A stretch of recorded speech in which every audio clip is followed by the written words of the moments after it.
சில பேர் ஆளை பார்த்தா 60 வயசு மாதிரி தோணும். உண்மையான வயசு என்னன்னு பார்த்தா 40 அல்லது 45ம்பாங்க. சில பேரை பார்க்கறதுக்கு 45 மாதிரி தெரியும், உண்மையிலேயே 65 தாண்டி இருப்பாங்க. ஒரு மனிதனுக்கு 2 வகையான வயது உண்டுங்கிறார் ஓஷோ. அதாவது உடம்புக்குன்னு ஒரு வயசு, மனசுக்குன்னு ஒரு வயசு. முதல் உலக மகாயுத்தம் நடந்தது இல்லையா, அது முடிஞ்சதுக்கு அப்புறம் முதல் தடவையா மனிதனின் மூளை வளர்ச்சியை பத்தி மனநல வைத்தியர்கள் ஒரு கணக்கெடுப்பு சோதனை நடத்தினாங்களாம். அது வரைக்கும் மனிதனுக்கு 2 வகையான வயது உண்டுன்னு யாரும் சிந்திச்சதே இல்லையா. அந்த உலக மகாயுத்தம் முடிஞ்சதுக்கு அப்புறம் மனிதனுடைய சராசரி மனதின் வயதை கணக்கிட்டு பார்க்கும் பொழுது அவங்களுக்குலாம் ரொம்ப அதிர்ச்சியா இருந்துதான். ஏன்னா அது ரொம்ப பின்தங்கிய நிலையில இருந்திருக்கு, வளர்ச்சி அடையாத நிலையில இருந்திருக்கு. அவங்க கண்டுபிடிச்ச பிரகாரம் அப்ப மனசோட சராசரி வயசு என்ன தெரியுமா, 14. அப்படின்னா பாத்துங்க, உடல் ரீதியா ஒருத்தரோட வயசு 70 கூட இருக்கலாம், ஆனா மனசோட வயசு 14 தான். இதுக்கு நேர்மாறா அமைஞ்சு போச்சுன்னு வச்சுங்க. அதாவது ஒருத்தருக்கு உண்மையிலேயே 14 வயசு, அதாவது உடலோட வயசு 14, அவரோட மனசின் வயசு 70ன்னு வச்சுக்கோங்க. இப்படி அமைஞ்சுட்டுதுன்னா அவர் சீக்கிரம் ஞானத்தன்மை அடைஞ்சிருவார் அப்படின்னு அர்த்தம். இப்ப நமக்கெல்லாம் உடம்போட வயசு மனசோட வயசு ரெண்டும் ஒன்னா இருந்துட்டா அதுவே போதும், அதுவே பெரிய விஷயம். இப்ப எமர்சன் கிட்ட போய் ஒருத்தர் கேட்டாராம், உங்க வயசு என்ன அப்படின்னு. அவர் உடனே பதில் சொல்லியிருக்கார், 360 வருஷம் அப்படின்னாராம். கேட்டவர் குழம்பி போயிட்டார். அவர் என்ன சொல்றாரு, 360 வயசா, என்ன நம்ம காதல தான் சரியா விழலையா? எமர்சன் எப்பவும் உண்மையே பேசுற ஒரு சிறந்த அறிவாளி, அவர் இப்படிலாம் பொய் சொல்ல மாட்டாரே அப்படின்னு ஒரு யோசனை பண்ணிக்கிட்டே இவர் மறுபடியும் அவர் கிட்ட போனாராம். ஐயா, நீங்க சொன்னது சரியா என் காதல விழல, அதனால மறுபடியும் கேட்கிறேன், உங்க வயசு என்ன அப்படின்னாராம். எமர்சன் மறுபடியும் சொல்லியிருக்கிறார் 360 வருஷம்னு. வந்தவருக்கு உண்மையிலேயே அதிர்ச்சியா போயிட்டுது. அதுக்கப்புறம் மெதுவா ஆரம்பிச்சாராம், ஐயா நீங்க சொல்றதை என்னால ஏத்துக்க முடியாது, எப்படி பார்த்தாலும் இப்போ உங்களுக்கு வயசு ஒரு 60க்கு மேல இருக்காதுன்னு நினைக்கிறேன் அப்படின்னாராம். நீங்க சொல்றது சரிதான், அது என் உடம்போட வயசுன்னாராம் எமர்சன். அப்படின்னா ஏற்கனவே நீங்க சொன்னது அப்படின்னு கேட்டிருக்காரு, அது என் மனசோட வயசு அப்படின்னாராம். நம்மளை பொறுத்த வரைக்கும் அறிவு தூசு படிஞ்சிருக்கு, அது மாதிரியே அன்பும் மாசுபட்டிருக்கு. இது ரெண்டையும் சுத்தம் பண்ண வேண்டியிருக்குது, அப்பதான் நாம சரியான வயசுல வாழ முடியும். ஒரு ஆசாமி இருக்கிறார், அவருக்கு உடம்போட வயசு அதிகம், மனசோட வயசு ரொம்ப குறைச்சல், குழந்தை மாதிரி. அவர் ஒரு ஆஸ்பத்திரியில படுத்திருக்கிறார். நர்சம்மா எல்லாருக்கும் மருந்து கொடுத்துட்டு போறாங்க. கொஞ்ச நேரம் கழிச்சு திரும்பி வந்தாங்க. அப்ப இவர் அந்த அம்மாவை கூப்பிட்டு சொல்றார், இதை பாருங்க சிஸ்டர், நீங்க எல்லாருக்கும் சின்ன சின்ன மாத்திரையா கொடுத்துட்டு எனக்கு மட்டும் நீளமான மாத்திரையா கொடுத்துட்டீங்க, முழுங்கிறதுக்கு ரொம்ப கஷ்டமா போச்சு, இனிமே எனக்கும் சின்ன மாத்திரையா கொடுங்க சிஸ்டர் அப்படின்னாராம். அந்த அம்மா உடனே அதிர்ச்சி ஆகி தலையில அடிச்சுக்கிட்டாங்களாம். நான் கஷ்டப்பட்டு மாத்திரையை முழுங்கினத்துக்கு நீங்க ஏமா தலையில தட்டிக்கிறீங்க அப்படின்னு கேட்டிருக்காரு இவர். இதுக்கு அவங்க சொல்லியிருக்கிறாங்க, நான் உங்களுக்கு கொடுத்துட்டு போனது மாத்திரை இல்லைங்க, அது தெர்மாமீட்டர் அப்படின்னாங்களாம்.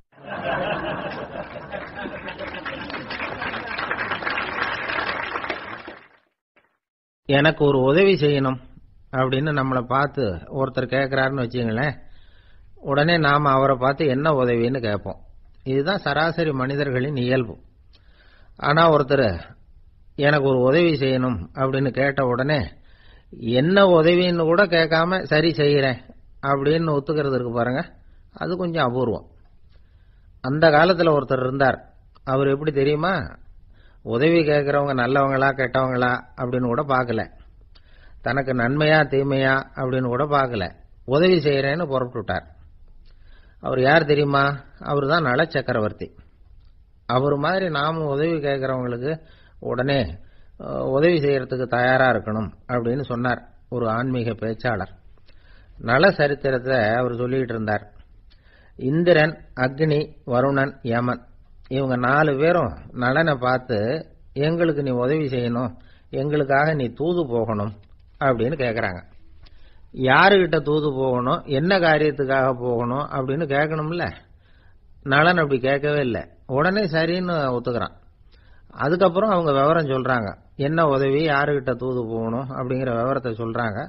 நலனுக்கும் அப்புறம் தான் புரியுது, எந்த தமயந்தியை இவன் காதலிச்சானோ, எந்த தமயந்தின் சுயம்பரத்துக்காக இவன் போய்கிட்டு இருக்கிறானோ, அந்த தமயந்தியை பார்த்து தங்களுக்காக அவகிட்ட வாதாடணும், பேசணும், தங்களில் ஒருத்தரை கல்யாணம் பண்ணிக்கும்படியா கேட்கணும் அப்படின்னு அவங்க 4 பேரும் நலங்கிட்ட கேட்கறாங்க.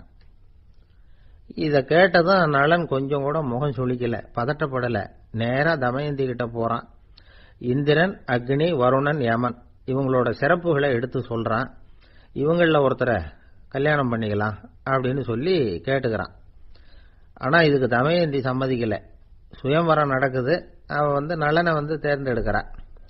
அந்த 4 பேரும் நலனுக்கு நிறைய வரங்கள்லாம் கொடுக்கறாங்க. அதுக்கப்புறம் இப்படி போகுது கதை. இதுல நாம கவனிக்க வேண்டியது என்னன்னா, உதவின்னு கேட்ட உடனே என்ன உதவின்னு கேட்காம சரி செய்யறேன்னு சொன்னான் பாருங்க, அதை கொஞ்சம் சிந்திக்கணும். செய்யறேன்னு ஒத்துக்கிட்டதுக்கு அப்புறம் அது என்ன உதவின்னு தெரிஞ்சும் முகம் சுளிக்காம அதை செஞ்சான் பாருங்க, அதையும் கொஞ்சம் சிந்திக்கணும். நம்மளும் ஒரு நண்பனை தேடி போனா, எனக்கு ஒரு உதவின்னா சரி சொல்லுன்னா, இப்போ உங்ககிட்ட 2 கார் இருந்தா என்ன பண்ணுவேன்னா, உடனே அதுல ஒண்ணு உங்ககிட்ட கொடுத்துருவேன்னா, அவன் உங்ககிட்ட 2 பங்களா இருந்தா என்ன பண்ணுவேன்னா, அதுல ஒண்ணு உங்ககிட்ட கொடுத்துருவேன்னா, உங்ககிட்ட 2 பேனா இருந்தா என்ன பண்ணுவேன்னா, அதுல ஒரு பேனாவை உங்ககிட்ட கொடுக்க மாட்டேன்னா அவன். ஏன்டா அப்படி சொல்றேன்னா, ஏன்னா இப்ப நிஜமாவே என்கிட்ட 2 பேனா இருக்கு, அதனால அப்படி சொல்றேன் அப்படின்னு நானா அவன்.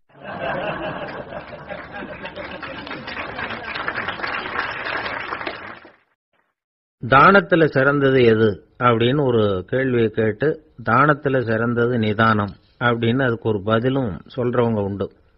நிதானம் ரொம்ப அவசியம். அதுவும் இன்றைய உலகத்துக்கு ரொம்ப அவசியம். இன்னைக்கு உலகம் ரொம்ப பரபரப்பா போயிட்டு இருக்குது. பொறுமையா இருக்கணும்னு நினைக்கிறவங்களால கூட அப்படி இருக்க முடியறதில்ல. பொறுமையை சோதிக்கிறது மாதிரி பல சம்பவங்கள். அதையெல்லாம் சந்திச்சே தீர வேண்டி இருக்குது. எங்க போனாலும் கியூல நிக்க வேண்டி இருக்குது. எங்க போனாலும் காத்துக்கிட்டு இருக்க வேண்டி இருக்கு. ஆபீஸ்லயோ வீட்லயோ கூட நீங்க நிதானமா பொறுமையா நடந்துக்க தெரியலன்னா உங்களுக்கு சிடுமூஞ்சி, முசுடு இப்படிலாம் பேர் வச்சிருவாங்க. அது உங்களுக்கு தேவையா? சரி, வாழ்க்கையில் பொறுமைசாலின்னு பேர் வாங்கறதுக்கு என்ன வழி? முதல் பாயிண்ட், நீங்க நினைக்கிறது, எதிர்பார்க்கறது, செய்யறது எல்லாமே 100% கரெக்டா நடக்கணும்னு ஆசைப்படக்கூடாது. எதுவா இருந்தாலும் அதுல ஓரளவுக்கு தவறு நடக்கலாம் அப்படிங்கறத எதிர்பார்த்தே இருக்கணும். ஓரளவுக்கு அதை அனுமதிக்கணும். ஒரு நண்பரை 6 மணிக்கு ஒரு இடத்துக்கு வர சொல்லி இருக்கிறீங்க. 6 மணிக்கு அவர் வரல, உடனே பொறுமை இழந்து நடந்துக்க கூடாது. ஒரு 10 நிமிஷம் டிலே ஆகலாம். ஒரு வர்ற வழியில பஸ்ஸு கூட ஏதாவது டிராபிக்ல மாட்டிருக்கலாம். அதெல்லாம் எதிர்பார்த்தே கொஞ்சம் காத்திருக்கிறதுல ஒன்றும் தப்பு இல்லை. சில சமயம் டிலே ஆகிறது கூட நல்லதா முடியும். ஒரு பஸ்ஸை தவற விட்டுட்டு, ஐயோ கொஞ்சம் ஒரு 2 நிமிஷம் முன்னாடி வந்திருந்தா பிடிச்சிருக்கலாமே அப்படின்னு தவிச்சுக்கிட்டு இருப்பாங்க சில பேர். அடுத்தபடியா வர்ற பஸ் நேரடியா நீங்க போக வேண்டிய இடத்துக்கே கொண்டு போய் விடுற பஸ்ஸா கூட இருக்கலாம். அது உங்களுக்கு முன்னாடி தெரியாதுல்ல. சில நெருக்கடியான சூழ்நிலைகளை தமாஷா எடுத்துக்கிறதுக்கு பழகிக்கணும். சில இடங்களுக்கு போறப்ப காத்திருக்கிறதுக்கு நம்ம மனசை தயார்படுத்திக்கிட்டே போகணும். ஒரு ரயிலுக்கோ பஸ்ஸுக்கோ அல்லது விமானத்துக்கோ கப்பல் பிரயாணத்துக்கோ போறப்போ அங்க போய் நீங்க மணிக்கணக்கில் கூட காத்துக்கிட்டு தான் இருக்கணும். புறப்படுற நேரம் கூட மாறலாம். நீங்க போய் சேர்ந்ததும் அது உடனே புறப்படணும்னு கட்டாயமா என்ன? அது மாதிரி சமயத்துல படிக்கிறதுக்குன்னு சில சுவாரஸ்யமான புத்தகங்களையும் கையில் எடுத்துக்கலாம். உங்களை சுத்தி எவ்வளவோ சுவாரஸ்யமான சம்பவங்கள் நடந்துகிட்டு இருக்குது இல்ல, அதையெல்லாம் வேடிக்கை பாருங்க. எதுக்காக காத்துக்கிட்டு இருக்கிறோமோ அந்த காரியத்துல உண்மையாவே நமக்கு ஒரு அக்கறை இருந்தா நமக்கு போர் அடிக்காது. சில கோயில்கள்ல பார்த்திருப்பீங்க, தரிசனத்துக்காக பக்தர்கள் நாள் கணக்குல காத்துக்கிட்டு இருப்பாங்க. அவங்க எல்லாம் அழுத்துக்கிறது இல்ல. ஆண்டவனை தரிசிக்கணுங்கிற உண்மையான அக்கறை இருக்கிறதுனால அவங்களுக்கு போர் அடிக்கிறது இல்ல. ஆனா சில சினிமா தியேட்டர்ல கூட பார்க்கலாமே, சினிமா கியூ கூட அப்படிதான். சாயந்தரம் 6 மணி ஆட்டத்துக்கு காலம்பரம் 6 மணிக்கே போய் கூட காத்துக்கிட்டு இருப்பாங்க. அவங்களுக்கு எல்லாம் போர் அடிக்காது, படம் பார்க்குற ஆர்வம். இன்னொரு முக்கியமான விஷயத்த நாம பழக்கப்படுத்திக்கணும். லிவ் ஃபார் தி மூமெண்ட் அப்படிங்கிறாங்க நிபுணர்கள். ரொம்ப பேர் எப்படின்னா அடுத்தபடியா நடக்க போற விஷயத்திலேயே கவனமா இருப்பாங்க.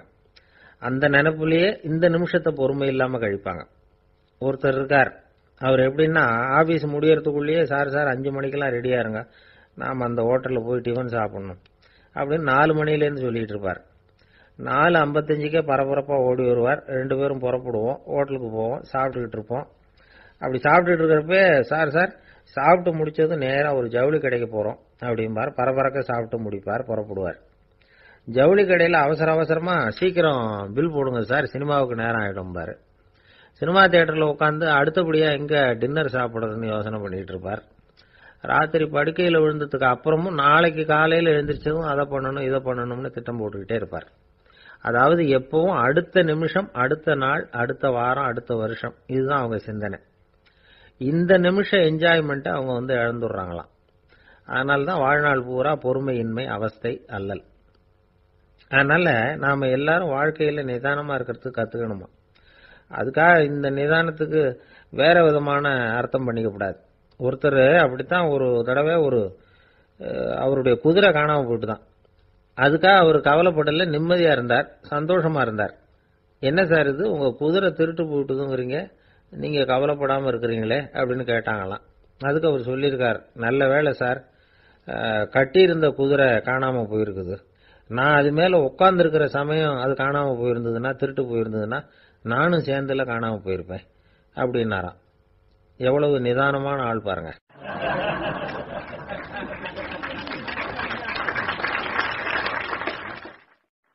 நாட்டுல நல்லவங்க ஒருத்தர் 2 பேர் இருக்கிறதுனால தாங்க மழையே பெய்யுது அப்படின்னு சொல்றது உண்டு. நல்லார் ஒருவர் உளரேல் அவர் பொருட்டு எல்லாருக்கும் பெய்யும் மழை. சில சமயம் ரொம்ப பேர் திடீர்னு நல்லவங்களா ஆயிடுவாங்க போல இருக்கு. அதனாலதான் விடாம பேய் மழையா கொட்டி தீர்த்துடுது. எல்லாரும் நல்லவங்களாயிட்டா உலகமே தாங்காது போல இருக்க. அப்பப்ப ஒருத்தர் 2 பேர் நல்லவங்களாகணும், அப்பதான் சீரா மழை பெய்யும். மாசத்துக்கு 3 பேர் நல்லவங்களானா மாதம் மும்மாரி பொழியும். இதெல்லாம் வேடிக்கை பேச்சு. இப்போ இதெல்லாம் ஒரு பக்கம் இருக்கட்டும், இப்போ விஷயத்துக்கு வருவோம். ஒரு கும்பல்ல நல்லவன் யாரு அப்படிங்கறத எப்படி கண்டுபிடிக்கிறது? இதுக்கு ஒரு வேடிக்கை கதை உண்டு. என்னுடைய நண்பர் ஒருத்தருக்கு அவங்க பாட்டியம்மா சொன்ன கதையா அது.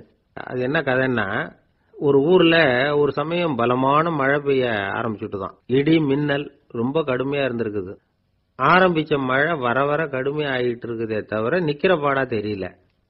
ஊரு ஜனங்கள்லாம் பார்த்தாங்க. இதுக்கு மேலேயும் வீட்டுக்குள்ள இருந்தா ஆபத்துங்கிறத புரிஞ்சுக்கிட்டாங்க. ஏன்னா வீடெல்லாம் இடிஞ்சு விழுந்துருமோங்கிற பயம். உடனே எல்லாரும் புறப்பட்டு ஊருக்கு பொதுவா இருந்த ஒரு மண்டபத்துல போய் தங்கிக்கிட்டாங்க. மின்னல் கடுமையா இருந்தது. இடி எந்த நேரத்திலையும் விழலாம்ங்கிற நிலைமை. எப்போ விழலாம்னு பார்த்துக்கிட்டு இருக்குது. அந்த மண்டபத்துல இருந்த ஜனங்கள் மனசுக்குள்ள ஒரு பயம். நம்ம கூட்டத்துல யாராவது ஒரு கெட்டவன் பாவம் பண்ணவன் இருந்தா கூட இடி இந்த மண்டபத்துல விழுந்துரும், அது எல்லாருக்கும் ஆபத்து அப்படின்னு நினைச்சாங்க. சரி, இதுக்கு என்ன பண்ணலாம் அப்படின்னு யோசனை பண்ணாங்க. அந்த கூட்டத்துல ஒரு பெரியவர் இருந்தார். அவரு ஒரு யோசனை சொன்னார். இதோ பாருங்க, அதுக்கு ஒரு வழி இருக்கு. அதோ எதிர்த்தாப்புல கொஞ்சம் தூரத்துல ஒரு உயரமா மரம் ஒண்ணு இருக்கு பாருங்க. பொதுவா இடி சுலபமா விழறது அது மாதிரி உயரமான மரத்துல தான். நம்ம கூட்டத்துல இருக்கிறவங்க எல்லாரும் ஒவ்வொருத்தரா போய் அந்த மரத்தை தொட்டு விட்டு திரும்பி வந்துடணும். நம்மள பாவம் பண்ணவன் யாரோ அவன் அந்த மரத்தை தொடுற சமயத்துல இடி விழுந்துரும், அவன் மட்டும் போயிடுவான், மண்டபத்துல இருக்கிற நாமெல்லாம் பொழைச்சிக்கலாம் அப்படின்னு ஐடியா கொடுத்தாரு அந்த பெரியவர். இது நல்ல யோசனையா பட்டது. எல்லாரும் ஒத்துக்கிட்டாங்க. ஒவ்வொருத்தரா போய் அந்த மரத்தை தொட்டு விட்டு திரும்பி வந்தாங்க. இடி எதுவும் விழல. இன்னமும் பாவம் பண்ண ஆசாமி அதை போய் தொடல போல இருக்கு அப்படின்னு நினைச்சுக்கிட்டாங்க. ஒவ்வொருத்தரா போறாங்க, எல்லாரும் போய் தொட்டு விட்டு வந்தாச்சு. இன்னும் ஒரே ஒரு ஆசாமி தான் பாக்கி. கடைசியா இருந்த அந்த ஆள் பயந்துட்டான். இது வரைக்கும் இடி விழலைன்னா இப்ப என்ன அர்த்தம்? இப்ப நாம தான் பாக்கி, நாம தான் தப்பு பண்ண ஆள் போல இருக்கு அப்படின்னு நினைச்சுட்டான். அதனால துணிச்சலா போய் தொடறதுக்கு பயந்தான், தயங்கிக்கிட்டே இருந்தான். இருந்தாலும் மற்றவங்க எல்லாம் சும்மா இருப்பாங்களா, கட்டாயப்படுத்தி கழுத்தை பிடிச்சி தள்ளாத குறையா அவனை தள்ளி விட்டாங்க, போய் தொட்டுட்டு வாடான்னு. அவன் நடுங்கிட்டே போய் அந்த மரத்தை தொட்டான். அதே வினாடி ஒரு பயங்கரமான மின்னல் இடி விழுந்துட்டுது. எங்க விழுந்தது தெரியுமா? அந்த ஆள் மேல இல்ல, மண்டபத்துல விழுந்தது. மண்டபத்துல இருந்தவங்க பூரா காலி. அந்த ஒரு ஆள் மட்டும் பொழைச்சுக்கிட்டான். இந்த ஒரு ஆளை காப்பாத்துறதுக்காக தான் இடி மண்டபத்துல விழாம இருந்திருக்குது. இதுதான் கதை. அதனால நல்லவங்க எப்படியும் தப்பிச்சுக்குவாங்க அப்படிங்கிறது ஒரு நீதி. ஒருத்தன் அப்படிதான் தெருவில் நடந்து போய்கிட்டு இருந்தான், ரொம்ப நல்லவன். எதிரில் ஒருத்தன் சைக்கிள்ல வந்துகிட்டு இருந்தான். அதுல மோதி இவன் கீழே விழுந்துட்டான். சைக்கிள்காரன் உடனே இறங்கி இவனை தூக்கி விட்டான். இவன் எழுந்திருச்சு அவனை முறைச்சி பார்த்தான். அப்படி பார்க்காதீங்க சார், நீங்க ரொம்ப புண்ணியம் பண்ணிருக்கீங்க, அதுதான் இப்ப சைக்கிள்ல மோதிக்கிட்டீங்க அப்படின்றான். என்ன அப்படி சொல்றேன் நானா? இவன் 10 நிமிஷத்துக்கு முன்னாடி நான் லாரி ஓட்டிட்டு வந்தேன், அப்போ நீங்க எதிரில் வந்திருந்தீங்கன்னா என்ன ஆயிருக்கும் அப்படின்னானா அவன்.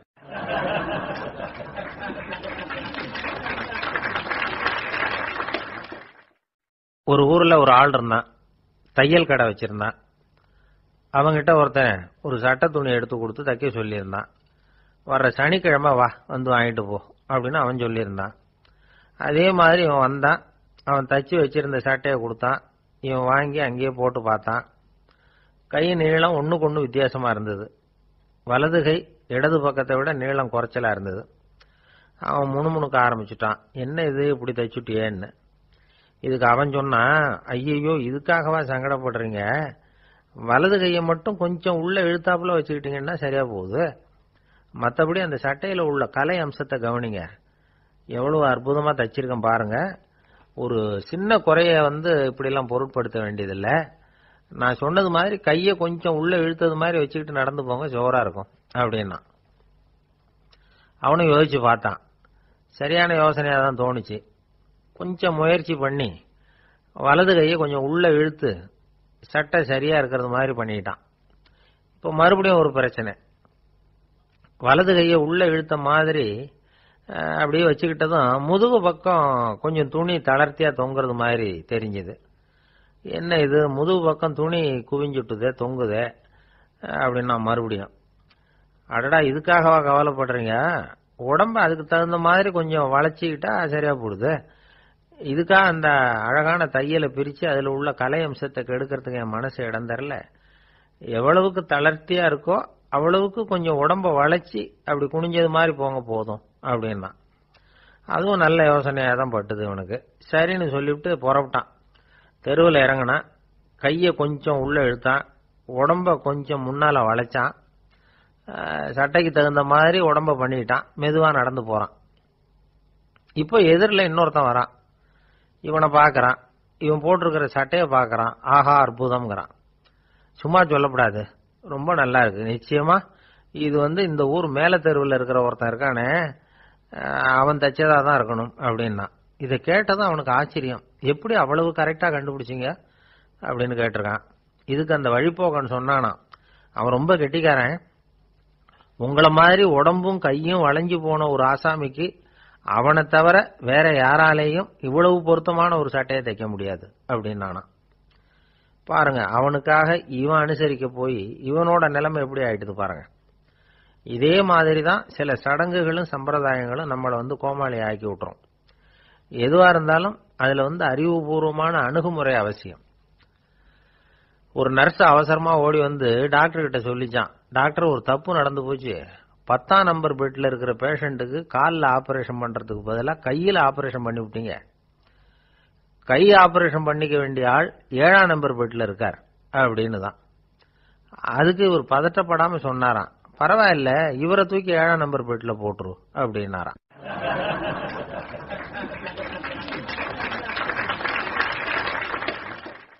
இந்த உலகத்துல மனுஷன் எவ்வளவோ தவறுகள் செய்யறான். அதுக்கெல்லாம் என்ன காரணம்? அதை பத்தின ஆராய்ச்சி தான் இன்னைக்கு. இதுக்கு ஆராய்ச்சி என்னத்துக்கு, அது தெரிஞ்ச விஷயம் தானே அப்படின்னு நீங்க நினைக்கலாம். ஆனா அப்படி அலட்சியமா இந்த விஷயத்தை விட்டுறக்கூடாது. பொதுவா எல்லோரும் நினைக்கலாம் எது சரி எது தவறு அப்படின்னு தெரியாததுனால தான் மனுஷன் தப்பு பண்றான் அப்படின்னு. ஆனா அப்படி சொல்லிட முடியாது. மனுஷன் தெரிஞ்சே தான் தவறுகள் பண்றான். இப்போ உதாரணத்துக்கு ஒரு சாலையில இடது பக்கம் போக வேண்டிய ஒருத்தர் நடுக்கோட்டை தாண்டி வலது பக்கமா வண்டியை ஓடிட்டு போறாருன்னு வச்சுங்க. என்னப்பா இது தப்பு இல்லையா அப்படின்னு அவர்கிட்ட கேட்டா, அதெல்லாம் எனக்கு தெரியும், நீ உன் வேலையை பார்த்துட்டு போ அப்படிம்பார். வலது பக்கமா போறது தப்புன்னு தெரிஞ்சே தான் அவர் அப்படி செய்யறார், அப்படி போறார். பெரிய உத்தியோகத்தில் இருக்கிறவங்க கூட லஞ்சம் வாங்குறாங்க. அவங்களுக்கெல்லாம் லஞ்சம் வாங்குறது தப்புன்னு தெரியலன்னு அர்த்தம். திருடுறது தப்புன்னு தெரியாமலாம் மனுஷன் திருடுறான், நல்லாவே தெரியும். நீங்க வேணும்னா கேட்டு பாருங்க, வேற வழி இல்ல அதனால தான் திருடுறேன்பா. திருடுறது ஒரு புண்ணியமான காரியம்னு திருடனே கூட சொல்ல மாட்டான். திருடுறது தவறுங்கிறது திருடனுக்கு தெரியும் அப்படிங்கறத விளக்கறதுக்காக ஒரு பெரியவர் ஒரு கதை சொன்னார். அதாவது 2 திருடர்கள் 2 பேரும் சேர்ந்து ஒரு வீட்டுக்கு போய் ஒரு 10,000 ரூபாயை திருடிட்டு வந்துடுறாங்க. ஒரு காட்டு வழியா வந்துகிட்டு இருக்கிறாங்க. இன்னும் விடியல. 2 பேருக்கும் தூக்கம் கண்ணை சுத்துது.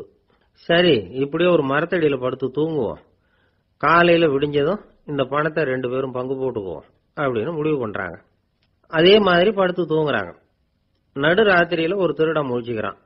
விடிகிற வரைக்கும் காத்துக்கிட்டு இருந்தா 5,000 ரூபா தான் கிடைக்கும், இப்பவே கம்பி நீட்டினா 10,000 ரூபா கிடைக்கும் அப்படின்னு யோசிச்சு பார்த்துட்டு ஒரு முடிவுக்கு வந்தான்.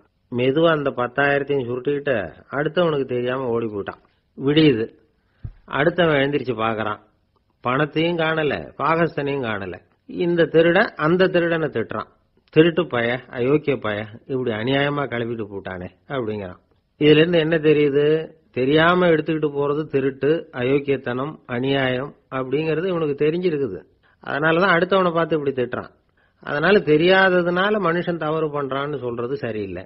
அப்படின்னா மனுஷன் பண்ற தவறுகளுக்கு உண்மையான காரணம் தான் என்ன? இதே சந்தேகம் அர்ஜுனனுக்கும் வந்துதான். அதனாலதான் அவன் பகவானை பார்த்து கேட்கறான். மனுஷன் தன் விருப்பத்துக்கு விரோதமா ஏதோ ஒரு சக்தியினால பலாத்காரமா இழுக்கப்பட்டது மாதிரி பாவம் பண்றானே, அந்த சக்தி என்ன அப்படின்னு கேட்கறான். இதுக்கு பகவான் பதில் சொல்றார். காமமும் குரோதமும் தான் அந்த சக்திகள், அதாவது ஆசையும் சினமும். இது ரெண்டும் உன்னுடைய எதிரிகள் அப்படிங்கறத புரிஞ்சுக்கோ அப்படிங்கிறார். இன்னமும் நுணுக்கமா பார்த்தா காமத்தினுடைய மறு உருவங்கள் தான் குரோதமும் லோபமும். ஆசை நிறைவேறலன்னா குரோதம், அதாவது கோபம். ஆசை நிறைவேறிட்டதுன்னா லோபம், அதாவது பேராசை. பாவத்தை கண்ட்ரோல் பண்ணணும்னா அதுக்கு மெயின் சுவிட்ச் எது அப்படிங்கறது இப்பதான் தெரியுது. அதுக்கு மனுஷன் தெரிஞ்சே தான் தவறு பண்றான் அப்படின்னு பேசிக்கிட்டோமே. அதுக்கு ஒரு உதாரணம். ஒரு ஆளு ஹோட்டல்ல சாப்பிட போனான். சாப்பிட்டு முடிச்சான். எழுந்திரிச்சு முதலாளி கிட்ட பில்ல கொடுத்தான். காசை கொடுக்கல. முதலாளி பணம் கொடுன்னு கேட்டார். இவன் என்கிட்ட பணம் இல்லைன்னா. முதலாளி கொஞ்சம் கூட அலட்டிக்கல. உள்ள இருந்து ஒரு ஆளை கூப்பிட்டார். இவனை கூப்பிட்டுட்டு போய் இட்லி மாவு ஆட்ட சொல்லுனார். இவனும் கவலைப்படாம உள்ள போயிட்டான். அப்போ அழைச்சிட்டு போற ஆளு கேக்குறான், ஏன் சார் சாப்பிடுறதுக்கு முன்னாடி காசு இல்லைங்கிறது உங்களுக்கு தெரியாதா அப்படின்னு கேக்குறான். தெரியும், காசு இல்லைங்கிறதும் தெரியும், காசு இல்லாம சாப்பிட்டா மாவாட்டணுங்கிறதும் தெரியும் அப்படின்னா அந்த ஆள். அப்படின்னா நீங்க உங்க வீட்லயே சாப்பிட்டு இருக்கலாமே அப்படின்னு கேக்குறான் அவன். அதுக்கு இவர் சொல்றாரு, அது எப்படி, அங்க சாப்பிட்டாலும் நான் இதே வேலையை தானே செய்ய வேண்டியிருக்கும் அப்படின்னாராம்.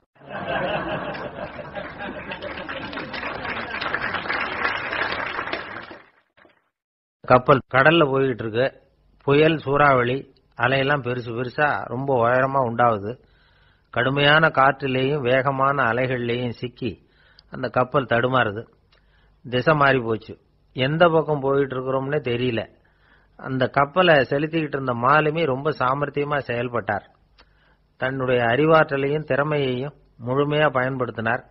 அந்த கப்பலை கட்டுப்படுத்தினார். மெதுவா அந்த சூறாவளியிலிருந்து கப்பலை காப்பாத்தி கரைக்கு கொண்டுட்டு சேர்த்துட்டார். மாலுமின்னு ஒருத்தர் இருந்ததுனால அந்த மரக்கலம் காப்பாற்றப்பட்டது. மாலுமின்னு ஒருத்தர் இல்லைன்னு வச்சுக்குங்க, அந்த கப்பலோட கதி என்னவா இருக்கும் யோசிச்சு பாருங்க. ஒரு கோபக்காரனுடைய நிலைமையும் அப்படித்தானா. கோபக்காரன்கிறவன் ஒரு மாலுமி இல்லாத மரக்கலம் அப்படிங்கிறார் நபிகள் நாயகம்.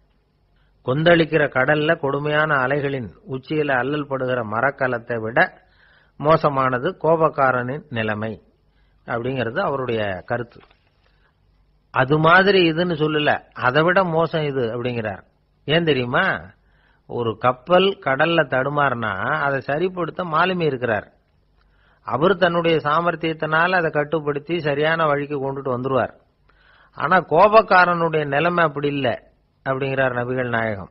மனித மனம் ஒரு மரக்கலம், அறிவு அதுல இருக்கிற மாலுமி. மாலுமி மரக்கலத்தை செலுத்துறான், அவனுக்கு கட்டுப்பட்டு அது ஓடுது. ஆனா கோபக்காரன்கிற மனுஷங்கிட்ட அறிவுங்கிற மாலுமி சரியா வேலை செய்ய மாட்டான். ஏன்னா கோபம் அந்த மாலுமியின் கண்களை அவிச்சிரும், காதுகளை கேட்காம பண்ணிவிடும். கண்ணையும் காதையும் மூடி விட்டு கப்பலை ஓட்டுனா எப்படி ஓட்டுறது? அதனால கோபக்காரன் மாலுமி இல்லாத மரக்கலம். இடி மின்னல்ல மாட்டிக்கிட்டு கஷ்டப்படுற கப்பல் மாதிரி கஷ்டப்படுறான். பெரியவங்க எல்லாம் என்ன சொல்றாங்க? உனக்கு கெடுதல் பண்ணவனுக்கும் நீ நன்மையை செய், எவருடைய விருப்பு வெறுப்பையும் பொருட்படுத்தாதே, பரம எதிரிக்கும் நீ நன்மை செய்ய ஆரம்பிச்சா உன்னுடைய தூய நிலையை பார்த்துட்டு அவனும் உனக்கு நெருக்கமான நண்பனா ஆயிடுவான். இதுதான் பெரியவங்க நமக்கு சொல்லி இருக்கிறது. புனித குர்ஆன் சொல்றது என்ன? தீமையை நன்மையை கொண்டே நீர் தடுத்துக் கொள்ளும் அப்படின்னு சொல்லப்பட்டிருக்கு. அதுல இன்னா செய்தாரை ஒருத்தல் அவர் நாண நன்னயம் செய்து விடல் அப்படிங்கிறார் திருவள்ளுவர். செல்வந்தர் ஒருத்தர்கிட்ட ஒரு சிறுவன் ஆடு மேய்ச்சிக்கிட்டு இருந்தானா.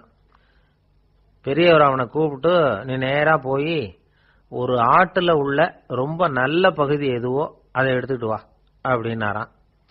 இவன் போனான். ஒரு ஆட்டு உடம்புல இருந்த நாக்கு, இருதயம், இது ரெண்டையும் எடுத்துட்டு கொடுத்தானா. பெரியவர் வாங்கி பார்த்தார். அதுக்கப்புறம் இப்ப நீ போய் இன்னொரு ஆட்டுல இருக்கிற ரொம்ப கெட்ட பகுதி எதுவோ அதை எடுத்துட்டு வா அப்படின்னாராம். இவன் போய் எடுத்துட்டு வந்தான். அவன் கையில இருந்தது மறுபடியும் அதே மாதிரி நாக்கு, இருதயம், இது ரெண்டும் தான். என்னது இப்பவும் அதையே கொண்டுட்டு வந்திருக்கிற அப்படின்னாராம் பெரியவர். இவன் சொன்னானா, ஒரு உடம்புல உள்ள ரொம்ப நல்ல பொருளும் இதுதான், ரொம்ப கெட்ட பொருளும் இதுதான் அப்படின்னானா. இளம் வயசுல இப்படி பதில் சொன்னவர் தான் பேரறிஞர் லுக்மானுல் ஹக்கீம் அவர்கள். கோபப்படாம இருந்தா இது ரெண்டும் நல்லா வேலை செய்யும், கோபப்பட்டா இது ரெண்டும் மோசமா வேலை செய்யும். அதை புரிஞ்சுக்கிறதுக்காகத்தான் இன்னைக்கு இந்த தகவல். கோபம் வந்துட்டா நாம என்ன செய்யறோங்கிறது நமக்கே தெரியாது. ஒருத்தர் டாக்டர் கிட்ட போனார் அவசரமா. டாக்டர், எனக்கு இப்ப கடுமையான கோப வெறி, எனக்கு கண்ணு மண்ணு ஒன்னும் புரியல, உடனடியாக அதை கட்டுப்படுத்தணும், உடனே இதுக்கு ஏதாவது ஒரு மாத்திரை கொடுங்க பிளீஸ் அப்படின்னார். அந்த டாக்டரும் உடனே ஒரு மாத்திரையை கொடுத்து இதை உடனே போடுங்க, நான் தண்ணி கொண்டுட்டு வரேன்னு உள்ள போனார். தண்ணியோட திரும்பி வந்தார். இவரு சொன்னார், டாக்டர், நீங்க கொடுத்த மாத்திரை ரொம்ப பெருசா இருந்தது, இருந்தாலும் கஷ்டப்பட்டு முழுங்கிட்டேன்னார். டாக்டர் சந்தேகத்தோட மேசையை பாக்குறார். பார்த்தா மாத்திரை அங்கேயே இருக்குது, பேப்பர் வெயிட்ட காணல.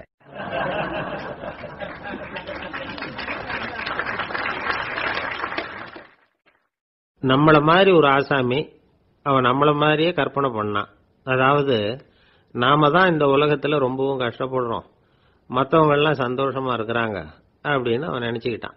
அவன் ஒரு நாள் கடவுளை வேண்டிக்கிட்டானா, சுவாமி, இந்த உலகத்துல எவ்வளவோ பேர் இருக்கிறாங்க, ஒவ்வொருத்தருக்கும் ஒவ்வொரு விதமான கஷ்டம் இருக்கலாம், ஒத்துக்கிறேன், இருந்தாலும் எனக்கு அது கொஞ்சம் அதிகமா இருக்கிறது மாதிரி தெரியுது, அதனால நீங்க எனக்காக ஒரு சின்ன உதவி செஞ்சா போதும்.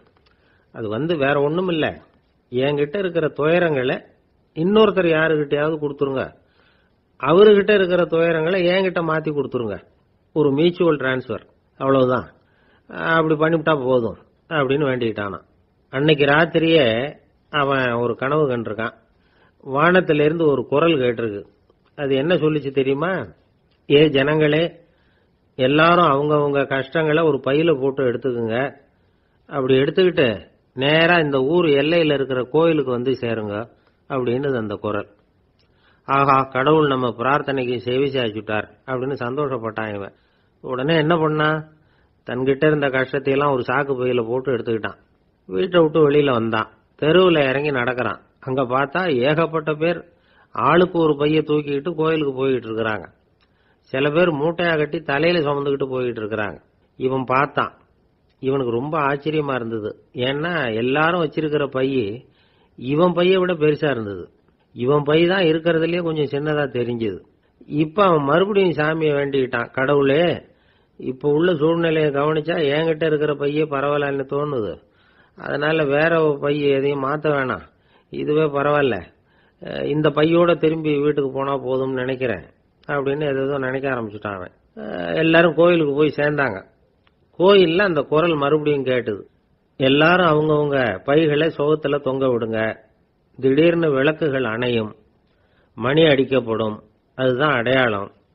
அந்த சமயத்துல இருட்டுல உங்களுக்கு வேண்டிய பைய நீங்க மாத்தி எடுத்துக்கலாம், தேர்ந்தெடுத்துக்கலாம். வெளிச்சம் இருக்கிறப்பவே உங்களுக்கு பிடிச்ச பைக்கு பக்கமா பார்த்து நீங்க நின்னுக்கலாம் அப்படின்னு சொல்லி விவரம் சொல்லிச்சான் அந்த குரல். அப்படி சொன்னதுக்கு அப்புறம் திடீர்னு விளக்கு அணைஞ்சுது, மணி அடிச்சுது. கொஞ்ச நேரம் கழிச்சு மறுபடியும் விளக்குகள்லாம் எரிஞ்சுது. இப்போ பார்த்தா எல்லாரும் அவங்கவுங்க பையையே கெட்டியா பிடிச்சிட்டு நிக்கிறாங்க. இவனும் அப்படியே நிக்கிறான். இவன் மெதுவா பக்கத்துல நிக்கிறவங்க கிட்ட கேட்டானா, ஏன் நீங்க பைய கையிலேயே வச்சிருக்கிறீங்க, செவுத்துல மாட்டலையா அப்படின்னு கேட்டிருக்கான். இல்லப்பா, நீ ஏன் கையிலேயே வச்சிருக்கிறியோ அதே காரணத்துக்காக தான் நாங்களும் வச்சிருக்கிறோம்.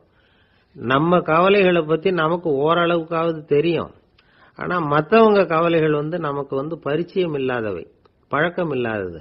அதனால நமக்கு தெரிஞ்ச கவலைகளை சமாளிக்கிறது சுலபம். தெரியாததை சமாளிக்கணும்னா மறுபடியும் ஆரம்பத்திலிருந்து ஆரம்பிக்கணும். அதனால பழைய நண்பர்களோட வாழறது தான் மேல் அப்படின்னு ஆனான். அதுக்கப்புறம் அவன் தன்னோட பைய போதும்னு வீட்டுக்கு திரும்பி வந்துட்டானான். இது ஒரு பெரியவர் சொல்லி இருக்கிற கதை. அதனால நம்ம கிட்ட இருக்கிற கஷ்டங்கள் தான் பெருசு, அதை இன்னொருத்தங்கிட்ட கொடுத்துட்டு மாத்திக்கலாம் அப்படின்னு நினைக்கிறது தப்பு. இதே மாதிரி இன்னொரு சம்பவம். ஒரு ஊர்ல ஒரு நாள் ராத்திரி ஆகாயத்திலிருந்து கடவுள் குரல் கேட்குது, இந்த ஊர்ல இருக்கிற ஜனங்கள்லாம் கொஞ்சம் கவனிங்க, உங்களுக்கு ஒரு செய்தி. அதாவது இங்க இருக்கிற ஜனங்கள்லயே கொஞ்சம் கூட கவலையே இல்லாத ஆள் யாருன்னு எனக்கு தெரியணும். அதனால எல்லாரும் அவங்க கவலைகளை ஒரு பையில போட்டு எடுத்துக்கிட்டு கோயிலுக்கு வாங்க அப்படின்னார் கடவுள். உடனே வரிசையா எல்லாரும் வர ஆரம்பிச்சாங்க. எல்லார் கையிலையும் பை இருந்தது, சின்னதும் பெருசுமா. கவலையே இல்லாத ஆள் யாருன்னு தேடினார் கடவுள். ஒரே ஒரு ஆள் மட்டும் கையில எதுவும் இல்லாம வெறும் கையை வீசிக்கிட்டு ரொம்ப ஜாலியா நடந்து வந்துகிட்டு இருந்தான். கடவுள் அவங்க கிட்ட போனார். ஏன்பா உனக்கு கவலையே இல்லையா அப்படின்னு கேட்டார். எனக்கும் சில கவலைகள்லாம் உண்டு அப்படின்னானா அவன். எங்க அதெல்லாம்னு கேட்டிருக்காரு கடவுள். பின்னாடி லாரியில வந்துகிட்டு இருக்கு அப்படின்னானா அவன்.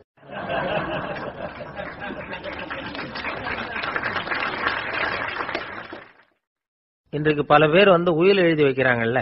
இந்த உயில்னா என்ன? அதாவது ஒரு நபர் தனக்கு பின்னாடி தன்னுடைய சொத்துக்கள் யாருக்கு போய் சேரணும்னு நினைக்கிறாரோ அந்த நினைப்பை சட்டப்படி உறுதிப்படுத்துறது தான் உயில்.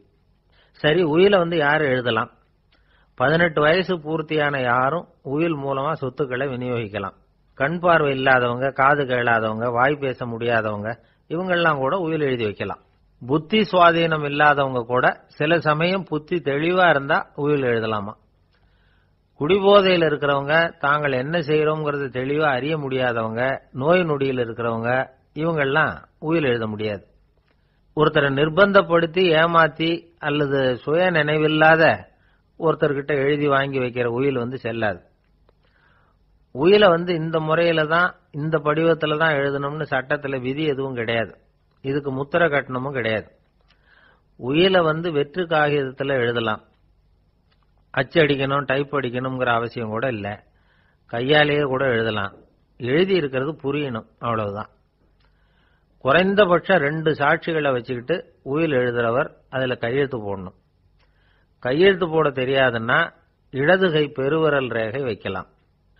உயில் சாசனத்துக்கு சாட்சிகள் கையெழுத்து இல்லைன்னாலும் அது செல்லாது.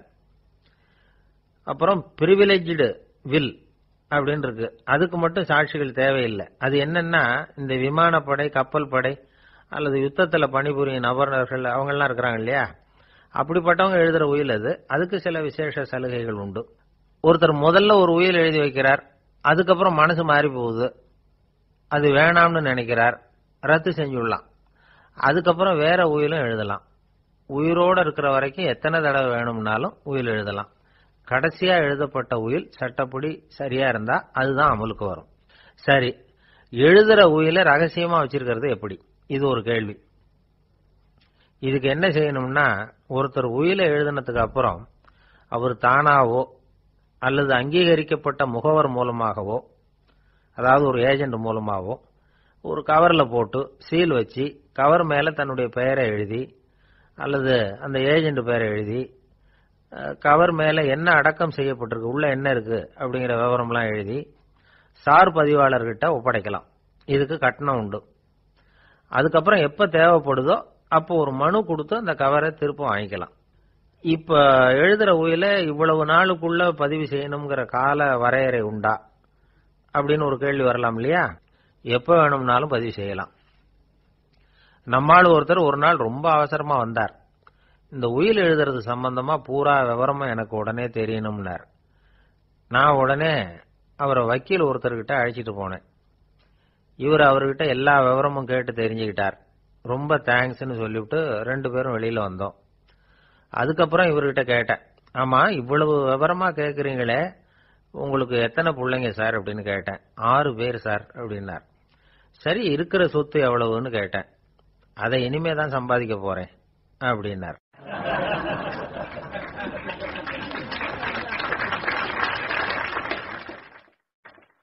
இன்பம் துன்பம் இது ரெண்டும் சேர்ந்ததுதான் வாழ்க்கை. இது எல்லாரும் சொல்லிட்டு இருக்கிற ஒரு உண்மை. அது சரி, இது ரெண்டும் வர்றதுக்கு என்ன காரணம்? துறவி ஒருத்தர் யோசிச்சு பார்த்திருக்கார். இன்ப துன்பம் தோன்றுவதற்கு முக்கியமா 6 காரணங்கள் உண்டு அப்படிங்கிறார் அவர். அது என்னங்கிறத நாமளும் தெரிஞ்சு வச்சுக்குவோமே. இப்ப முதல் காரணம் சுயநலம். ஒரு தாயார் தன்னுடைய சுயநலம் கருதி தன்னுடைய மகன் இன்பமா இருக்கணும்னு ஆசைப்படுறாங்க. மகனும் அப்படியே ஆசைப்படுறான். அதனால தாயாரின் இன்ப துன்பங்களை பார்த்துட்டு மகனும் இன்ப துன்பம் அடையறான். அந்த அம்மாவுக்கும் அதே நிலைமை தான். ரெண்டாவது காரணம் உறவு. நான் துறவியான பிறகு கூட உறவுங்கிற காரணத்தினால தான் தாயாருடைய சுக துக்கங்களை கண்டு நானும் சுக துக்கம் அடைகிறேன். என் தாயாருடைய நிலைமையும் இதுதான் அப்படிங்கிறார் ஒரு துறவி. மூணாவது காரணம் என்னன்னா அறிமுகம். எனக்கு அறிமுகமான ஒருத்தரை ரயில் நிலையத்தில் சந்திக்கிறேன். அவர் தன்னுடைய பணப்பையை எங்கேயோ தொலைச்சுட்டு வருத்தப்பட்டு இருக்கிறார். நானும் வருத்தப்படுறேன். அந்த சமயத்தில் யாரோ ஒருத்தர் இதுதானே அவங்க பணப்பை அப்படின்னு சொல்லி கொண்டாந்து நீட்டுறார். பணப்பையை தொலைச்சவர் சந்தோஷப்படுறார், நானும் சந்தோஷப்படுறேன். இது அந்த துறவி சொல்ற அனுபவம். நாலாவது காரணம் என்னன்னா கருணை. எனக்கு முன்னே பின்ன தெரியாத ஒருத்தனை யாரோ ஒருத்தன் அடிச்சு காயப்படுத்தி போடுறான். கருணை காரணமா நான் அதுக்காக துக்கப்படுறேன். அஞ்சாவது காரணம் எதையும் நம்புறது. ஒரு பசுமாட்டை ஒரு முரணை அடிச்சுட்டு இருக்கிறான் அப்படின்னு ஒருத்தர் வந்து நம்ம கிட்ட சொல்றாருன்னு வைங்க, உடனே நான் துக்கப்படுறேன். இன்னொருத்தர் வந்து அந்த முரணனை போலீஸ்காரங்க புடிச்சிட்டு போயிட்டாங்கன்னு சொல்லி சொல்றாரு, நான் உடனே சந்தோஷப்படுறேன். மூணாவதா ஒருத்தர் வந்து முதல் 2 பேரும் சொன்னது பொய்யுங்கிறார். அப்ப நான் இன்ப துன்பம் ரெண்டுமே இல்லாம நிம்மதியா இருக்கிறேன். இது ஒரு விதம். அடுத்தது ஆறாவது காரணம் என்னன்னா தன்மயமாகுதல். ஒரு நாவல் படிச்சுக்கிட்டு இருக்கிறோம், அதுல வர்ற பாத்திரங்களோட நாம ஒன்றி போயிடுறோம். அதுல வர்ற பாத்திரங்கள் சிரிச்சுதுன்னா நாமளும் சிரிக்கிறோம், அது அழுதுன்னா நாமளும் அழறோம். அதெல்லாம் வந்து அந்த துறவி சொல்ற அனுபவ உண்மைகள். இன்ப துன்பம் இது ரெண்டும் தோன்றுவதற்கு சுயநலம், உறவு, அறிமுகம், கருணை, எதையும் நம்புறது, தன்மயமாகிறது, இது எல்லாம் தான் முக்கிய காரணம் அப்படின்னு அவர் சொல்றார். ஆக கூடி ஒட்டு மொத்தமா யோசனை பண்ணி பார்த்தா பிற பொருள்கள் மீது பற்றுதல் காரணமா தான் நாம வந்து இன்ப துன்பம் அடையிறோம் அப்படிங்கறத புரிஞ்சுக்க முடியுது. மனுஷன் வந்து இன்ப துன்பம் அடையறதுக்கு 7வது காரணம் கூட ஒண்ணு உண்டு அப்படின்னு சொல்லிட்டே வந்தார் ஒருத்தர். அது என்ன அப்படின்னு கேட்டோம். அதுதான் சார் இந்த நீங்க சொல்லிட்டு வர்ற இன்று ஒரு தகவல்னார். எப்படி சொல்றீங்கன்னு கேட்டோம். இன்று ஒரு தகவல் கேட்க ஆரம்பிக்கிறப்போ மனசுல இன்பம், ஆரம்பிச்ச உடனே இது ஏற்கனவே கேட்ட சமாச்சாரமாச்சே அப்படின்னு நினைக்கிறப்போ துன்பம் அப்படின்னு அதுக்கு ஒரு விளக்கம் கொடுத்தார் அவர்.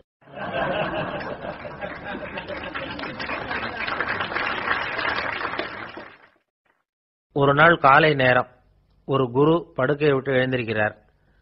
உடனே சீடர்களை பார்த்து எல்லாரும் இப்படி வாங்கங்கிறார். எல்லாரும் வர்றாங்க வேகமா. என்னங்க வேணும் உங்களுக்கு அப்படிங்கிற மாதிரி எல்லாரும் குருவை பார்த்தாங்க பயபக்தியோட. குரு அந்த சீடர்களை பார்த்து, இதை பாருங்க, இப்ப நான் ஒரு சிக்கலான விவகாரத்தில் மாட்டிக்கிட்டு இருக்கிறேன், அதை நீங்க தீர்த்து வச்சா நல்லதுன்னார். சீடர்களுக்கு ஒன்றும் புரியல. என்ன இது இவர் இப்படி சொல்றாரு, நமக்குள்ள எல்லா விவகாரங்களையும் தீர்த்து வைக்கிறவர் நம்ம குருநாதர், அவருடைய விவகாரத்தை நாம தீர்த்து வைக்கிறதா, ஆச்சரியமா இருக்குதே, குருநாதருக்கே சிக்கலா அப்படின்னு யோசனை பண்ண ஆரம்பிச்சாங்க. இருந்தாலும் ரொம்ப பணிவா கேட்டாங்க, சுவாமி உங்களுக்கே சிக்கலா, இந்த உலகத்து சிக்கல்களுக்கும் சிரமங்களுக்கும் அப்பாற்பட்டவர் அல்லவா தாங்கள், அப்படிப்பட்ட உங்களுக்கு சிக்கல்னா அது எப்படி அப்படின்னாங்க. எனக்கு ஏற்பட்டிருக்கிற சிக்கல் அவ்வளவு பெருசு, ரொம்ப பெரிய விவகாரம் அது அப்படின்னார் குரு. கொஞ்சம் விவரமா சொல்லுங்க அப்படின்னாங்க இவங்க. இப்ப அந்த குரு விவரத்தை சொன்னார். அதாவது நேற்று ராத்திரி நான் ஒரு கனவு கண்டேன். அந்த கனவுல நான் ஒரு பட்டாம்பூச்சியா மாறிட்டேன். அப்படி மாறி ஒவ்வொரு மலரா பறந்து போய் உட்காந்து தேன் சாப்பிட்டேன் அப்படின்னார். சீடர்கள் இதை கேட்டதும் ரொம்ப திகைச்சு போயிட்டாங்க. என்ன இது, இது ஒரு பெரிய பிரச்சனையா, ஒரு சாதாரண கனவு கண்டதுக்காகவா இந்த காலை வேளையில நம்மளை எல்லாம் குருநாதர் இவ்வளவு அவசரமா கூப்பிட்டுருக்கார் அப்படின்னு நினைச்சாங்க. இருந்தாலும் கேட்டாங்க, இதுல என்ன சிக்கல் சுவாமி, கனவுங்கிறது எல்லாருக்கும் வரத்தானே செய்யும் அப்படின்னார் ஒரு சீடர். சீடர்களே, பிரச்சனை அது இல்லை. நான் இன்னைக்கு காலையில கண்ணு முழிச்சு பார்த்தப்போ நான் நானாக மறுபடியும் மாறிட்டேங்கிறத தெரிஞ்சுக்கிட்டேன். இதுல சிக்கல் என்னன்னா, இப்ப அந்த பட்டாம்பூச்சி தான் நானா ஆயிட்டதாக கனவு கண்டுகிட்டு இருக்கா அப்படிங்கிறது தான். ஒரு மனுஷன் பட்டாம்பூச்சி ஆகிறதாக கனவு காண முடியுங்கிறப்போ அந்த பட்டாம்பூச்சியும் மனுஷனா ஆகிறதாக கனவு காண முடியும் இல்லையா? இப்ப எனக்கு யதார்த்த நிலை தெரியணும், எது நிஜம்னு தெரியணும். நேத்து ராத்திரி நான் கண்டது கனவா, அல்லது இது பட்டாம்பூச்சி கண்டுகிட்டு இருக்கிற கனவா? இதுதான் குரு கேட்ட கேள்வி. இதை கேட்டதும் சீடர்கள் ரொம்ப குழம்பி போயிட்டாங்க. சுவாமி, இதுவரைக்கும் நாங்க தூங்குறப்ப பாக்குறது கனவுன்னும் மூழ்கிட்டு இருக்கிறப்ப பாக்குறது நனவுன்னு நம்பிட்டு இருக்கிறோம். இப்போ எங்களை ரொம்ப குழப்பிட்டீங்க. இதுக்கு பதில் சொல்ல எங்களுக்கு சக்தி இல்லை அப்படின்னு சொல்லிவிட்டாங்களாம். அதுக்கப்புறம் அந்த குரு சொன்னாராம், நினைவு தான் முக்கியமான அம்சம்.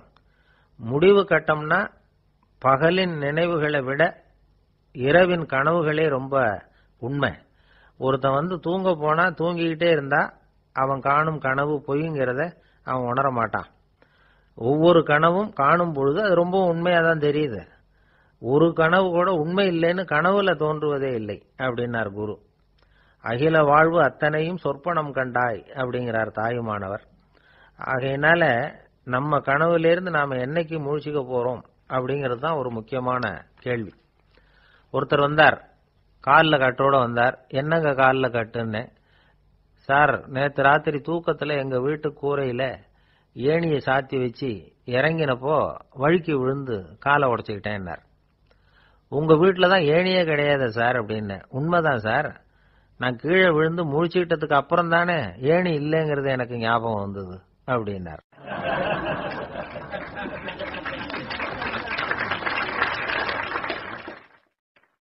ஒரு நண்பர் சினிமா படம் தயாரிக்கிறவர், அவர்கிட்ட ஒரு நாள் பேசிக்கிட்டு இருந்தேன். அது எப்படி சார், நீங்க எடுக்கிற எந்த படமும் கையை கடிக்காத அளவுக்கு எடுத்துடுறீங்களே, அது எப்படின்னு கேட்டேன். அது ஒன்றும் பெரிய விஷயம் இல்லை சார். பெண்களுக்குன்னு சில உருக்கமான காட்சிகள், இளைஞர்களுக்குன்னு சில நடனங்கள், அடிதடி காட்சிகள், அப்புறம் வயசானவங்களுக்குன்னு சில ஆன்மீக காட்சிகள், சின்ன பிள்ளைங்களுக்கு சிரிப்பு, இப்படி எல்லாமும் சேர்த்து நான் படம் எடுக்கிறேன். மசாலா படம்னு பேரு. இது ரொம்ப பெருசா இல்லைன்னாலும் ஓரளவுக்கு சுமாரா ஓடிரும், கையை கடிக்காது அப்படின்னார். இது ஒரு உத்தி. சில பத்திரிகை ஆசிரியர்களும் இந்த உத்தியை கையாளுறது உண்டு. இந்த உத்திக்கு பார்னம் உத்தி அப்படின்னு பேரு. பார்னம் எஃபெக்ட் அப்படின்னு சொல்லுவாங்க. அதாவது ஃபீனியஸ் டி பார்னம் அப்படின்னு ஒருத்தர் அமெரிக்காவில் இருந்தாராம். அதாவது 19ஆம் நூற்றாண்டுல அமெரிக்காவில் கொடிகட்டி பறந்த ஒரு சர்க்கஸ் நிறுவனத்தின் அதிபர் அவர். இந்த உலகத்துல ஒவ்வொரு நிமிஷமும் ஒரு ஏமாளி பிறந்துகிட்டே இருக்கிறான் அப்படிங்கிறது அவருடைய சித்தாந்தம். ஒவ்வொருத்தரையும் திருப்திப்படுத்துற அளவுக்கு அம்சங்களை கொஞ்சம் கொஞ்சமா கலந்து கேளிக்கை நிகழ்ச்சிகளை நடத்தினது தான் அவருடைய மகத்தான வெற்றிக்கு காரணம். அதனால அந்த உத்தியை யார் கடைபிடிச்சாலும் சரி, அதுக்கு பார்னம் உத்தி அப்படின்னு பேர் வந்துட்டுது. ஜோசியம் சொல்றவங்களுக்கும் இந்த உத்தி தான் கை கொடுக்குது. ஒரு விஷயத்த ஒருத்தருடைய கோள் நிலைகள் அல்லது கையெழுத்து நிரூபிக்கிறதாக அவர்கிட்ட சொன்னா அதை அவர் நம்பிவிடுவார். ஆனா அந்த விஷயம் நல்லதா இருக்கணும், நேர்மையானதா இருக்கணும், அதாவது பாசிட்டிவா இருக்கணும். 8ஆம் இடத்துல குரு, 9ஆம் இடத்துல சனி, நீங்க ஒரு பெரிய மேதை தான் அப்படின்னு சொல்லுவாங்க. கேட்கறவங்களுக்கு அதை மறுக்கிறதுக்கு மனசு வராது. அப்படி சொல்லும் பொழுது கூடவே என்ன கொஞ்சம் முன்கோபம் அதிகமா இருக்கும், இருந்தாலும் அது உடனே மறைஞ்சிரும் அப்படின்னு சில அற்ப விஷயங்களையும் சொன்னாலும் அதையும் சரிதான்னு சொல்லி ஒத்துக்குவாங்க. ஆளுமையை எடை போடுகிற ஒரு நிறுவப்பட்ட உத்தியின் மூலமாக தன்னுடைய குணாதிசயங்கள் கண்டுபிடிக்கப்பட்டதாக அவர் நம்புறது தான் இதுக்கு காரணம். இந்த மாசம் பணத்தட்டுப்பாடு கொஞ்சம் இருக்கும், உடம்புல ஏதாவது கொஞ்சம் அசௌகரியம் இருக்கும், வீட்டுக்குள்ள லேசா மனஸ்தாபம் வரலாம். இது மாதிரி பொதுப்படையா சிலதை சொன்னாலே போதும், மக்களை நம்ப வச்சுடலாம். இதெல்லாம் நமக்கு மட்டும்தான் ஏற்படுது அப்படின்னு சொல்லி அவங்க நினைக்கிறது தான் காரணம். இதுதான் பார்னம் உத்திங்கிறது. மனிதர்கள் பாராட்டுகளை விரும்புறதும் விமர்சனங்களை வெறுக்கிறதும் பார்னம் உத்தியின் அடுத்த கூறு. அதனால ஒருத்தருக்கு ஜோசியம் சொன்னாலும் சரி, அவருடைய ஆளுமையை மதிப்பிடுறதாக இருந்தாலும் சரி, அவரை புகழற மாதிரி இருந்தாலும் சரி, அப்படி இருந்தாதான் அது சரியா இருக்கும். சாதகமான விஷயங்களை அதிகமாகவும் பாதகமான விஷயங்களை நாசூக்காவும் சொன்னா மக்கள் அதை நம்பிடுவாங்க. ஒருத்தரை கருமின்னு சொன்னா ஏத்துக்க மாட்டார். அதையே கொஞ்சம் மாத்தி நீங்க கொஞ்சம் சிக்கனமான ஆசாமி அப்படின்னு சொன்னா நீங்க சொல்றது சரிதான் சார் அப்படிம்பார். நீங்க பெரிய செலவாளி தான், இருந்தாலும் நல்ல விஷயங்களுக்கு தான் செலவழிப்பீங்க அப்படின்னு சொல்லணும். இப்படி இந்த பார்னம் உத்தியை கடைபிடிச்சு இன்னைக்கு வெற்றிகரமா காலம் தள்ளுறவங்க நிறைய பேர் இருக்கிறாங்க. இந்த உலகத்துல ஒவ்வொரு நிமிஷமும் ஒரு ஏமாளி பறந்துகிட்டே இருக்கிறான் அப்படிங்கிறது தான் ஃபீனியஸ் பார்னம் அவர்களுடைய நம்பிக்கை. அதை விட அடுத்தவங்களை ஏமாளியா நினைக்கிற மனுஷர்கள் தான் இன்னைக்கு உலகத்துல ரொம்ப அதிகம். ஒருத்தர் தன்னுடைய மேல் அதிகாரிகிட்ட போய், ஐயா ஒரு நாள் லீவு வேணும், என் தங்கச்சிக்கு கல்யாணம் அப்படின்னார். அவரு பார்த்தார், ஒரு 10 நிமிஷம் வெளியில இருங்கன்னார். 10 நிமிஷம் கழிச்சு கூப்பிட்டார், இதை பாருங்க, நீங்க சொல்றது பொய், இப்போ உங்க தங்கச்சிக்கு போன் பண்ணேன், அவங்க தனக்கு 2 வருஷத்துக்கு முன்னாடியே கல்யாணம் ஆயிட்டதாக சொல்றாங்க அப்படின்னார். உடனே இவரு சொன்னார், சார் இப்போ நீங்க சொல்றதும் பொய்யாதான் இருக்கணும், ஏன்னா நிஜமா எனக்கு ஒரு தங்கச்சியே கிடையாது அப்படின்னார்.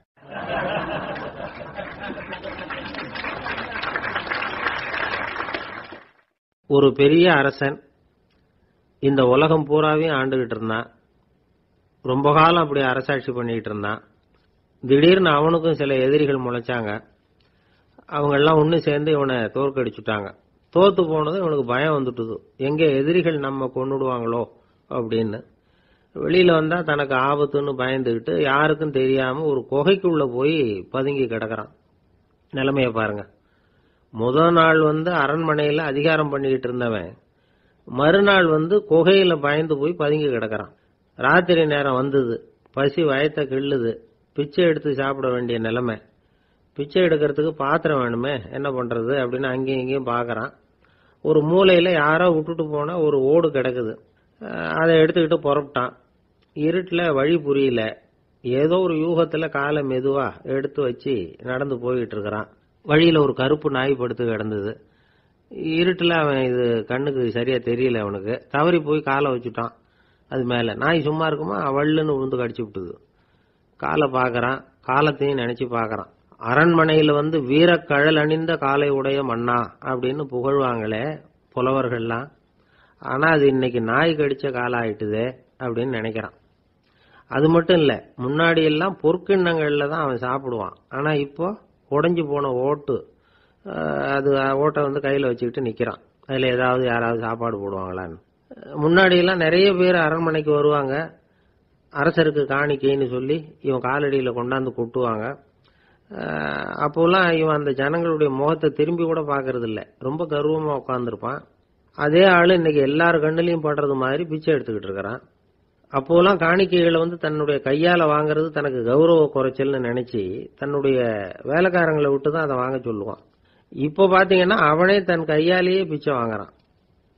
நினைச்சு பாருங்க, அந்த மனுஷன் முத நாள் அரசன், மறுநாள் பிச்சைக்காரன். எவ்வளவு வித்தியாசம்! செல்வம் தான் இப்படி ஒரு வித்தியாசம் ஏற்படுறதுக்கு காரணம். அப்படிப்பட்ட செல்வம் வாழ்க்கையை நடத்துறதுக்கு நமக்கு தேவைதான். ஆனா அதையே நாம அடைய வேண்டிய பயனா நினைக்கிறோம் பாருங்க, அதுதான் வேடிக்கை. இத நம்மாழ்வார் அழகா ஒரு பாசுரத்துல சொல்றார். ஒரு நாயகமாய் ஓட உலகுடன் ஆண்டவர், கருணாய் கவர்ந்த காலர், சிதைகிய பானையர், பெருநாடு காண இம்மையிலே பிச்சைதாம் கொள்வர், திருநாரணன் தாழ் காலம் பெற சிந்தித்து உய்மினோ அப்படிங்கிறார் நம்மாழ்வார். ஒரு பெரிய பணக்காரர் ஒரு துறவிகிட்ட போய், சாமி என்கிட்ட நிறைய பணம் இருக்கு, இருந்தாலும் நிம்மதி இல்ல, என்னால நிம்மதியா இருக்க முடியல, என்ன காரணம்னு கேட்டாராம். உடனே அந்த துறவி இதுக்கு நேரடியா பதில் சொல்லாம பக்கத்துல நின்றுகிட்டு இருந்த ஒரு குழந்தைய கூப்பிட்டார். அது ஓடியாந்தது. ஒரு ஆப்பிள் பழத்தை எடுத்து அது கையில கொடுத்தார். அதை வாங்கிக்கிட்டு குழந்தை சிரிச்சுது. இன்னொரு பழத்தை எடுத்து கொடுத்தார், அதை இன்னொரு கையில வாங்கிட்டு சிரிச்சுது. 3வது ஆப்பிள் எடுத்து கொடுத்தார். 2 பழத்தையும் நெஞ்சில் அணைச்சிக்கிட்டு 3வது பழத்தையும் வாங்கறதுக்கு முயற்சி பண்ணிச்சு. ஆனா அது உடனே நழுவி கீழே விழுந்து உருண்டு ஓடிச்சு. ஏற்கனவே இருந்ததும் விழுந்துட்டுது. இப்ப அந்த குழந்தை அழ ஆரம்பிச்சுட்டுது. இப்ப அந்த துறவி பணக்காரர்கிட்ட சொன்னாராம், குழந்தைய கவனிச்சியா, 2 ஆப்பிள் போதும்னு அது நினைச்சிருந்தா இப்போ அது அழ வேண்டிய அவசியம் வந்திருக்குமா அப்படின்னாராம். எதுவுமே அளவுக்கு மிஞ்சினா துன்பம் தான். இந்த காலத்துல இதெல்லாம் யாரு காதுல வாங்குறாங்க? ஒருத்தனை நல்ல வழிக்கு கொண்டு வரணும்னு நினைச்சு அவனை கூப்பிட்டு உட்கார வச்சு இந்த கதையை சொல்லிட்டு இருந்தாங்க. சொல்லிவிட்டு அந்த குழந்தை செஞ்சது தப்பு தானே அப்படின்னு கேட்டிருக்கிறாங்க. ஆமாம், தப்பு தான், நானா இருந்தா அப்படி செஞ்சிருக்க மாட்டேன் நானா இவன். 2 பழமே போதும்னு சொல்லிருப்பியா அப்படின்னு கேட்டிருக்காங்க. அப்படி இல்லைங்க, அவர் கொடுக்க கொடுக்க ஒவ்வொரு பழமா வாங்கி பின்னாடி வச்சுட்டு மறுபடியும் கையை நீட்டுவேன் அப்படிங்கிறானா. இவெல்லாம் எந்த காலத்துல திருந்துறது?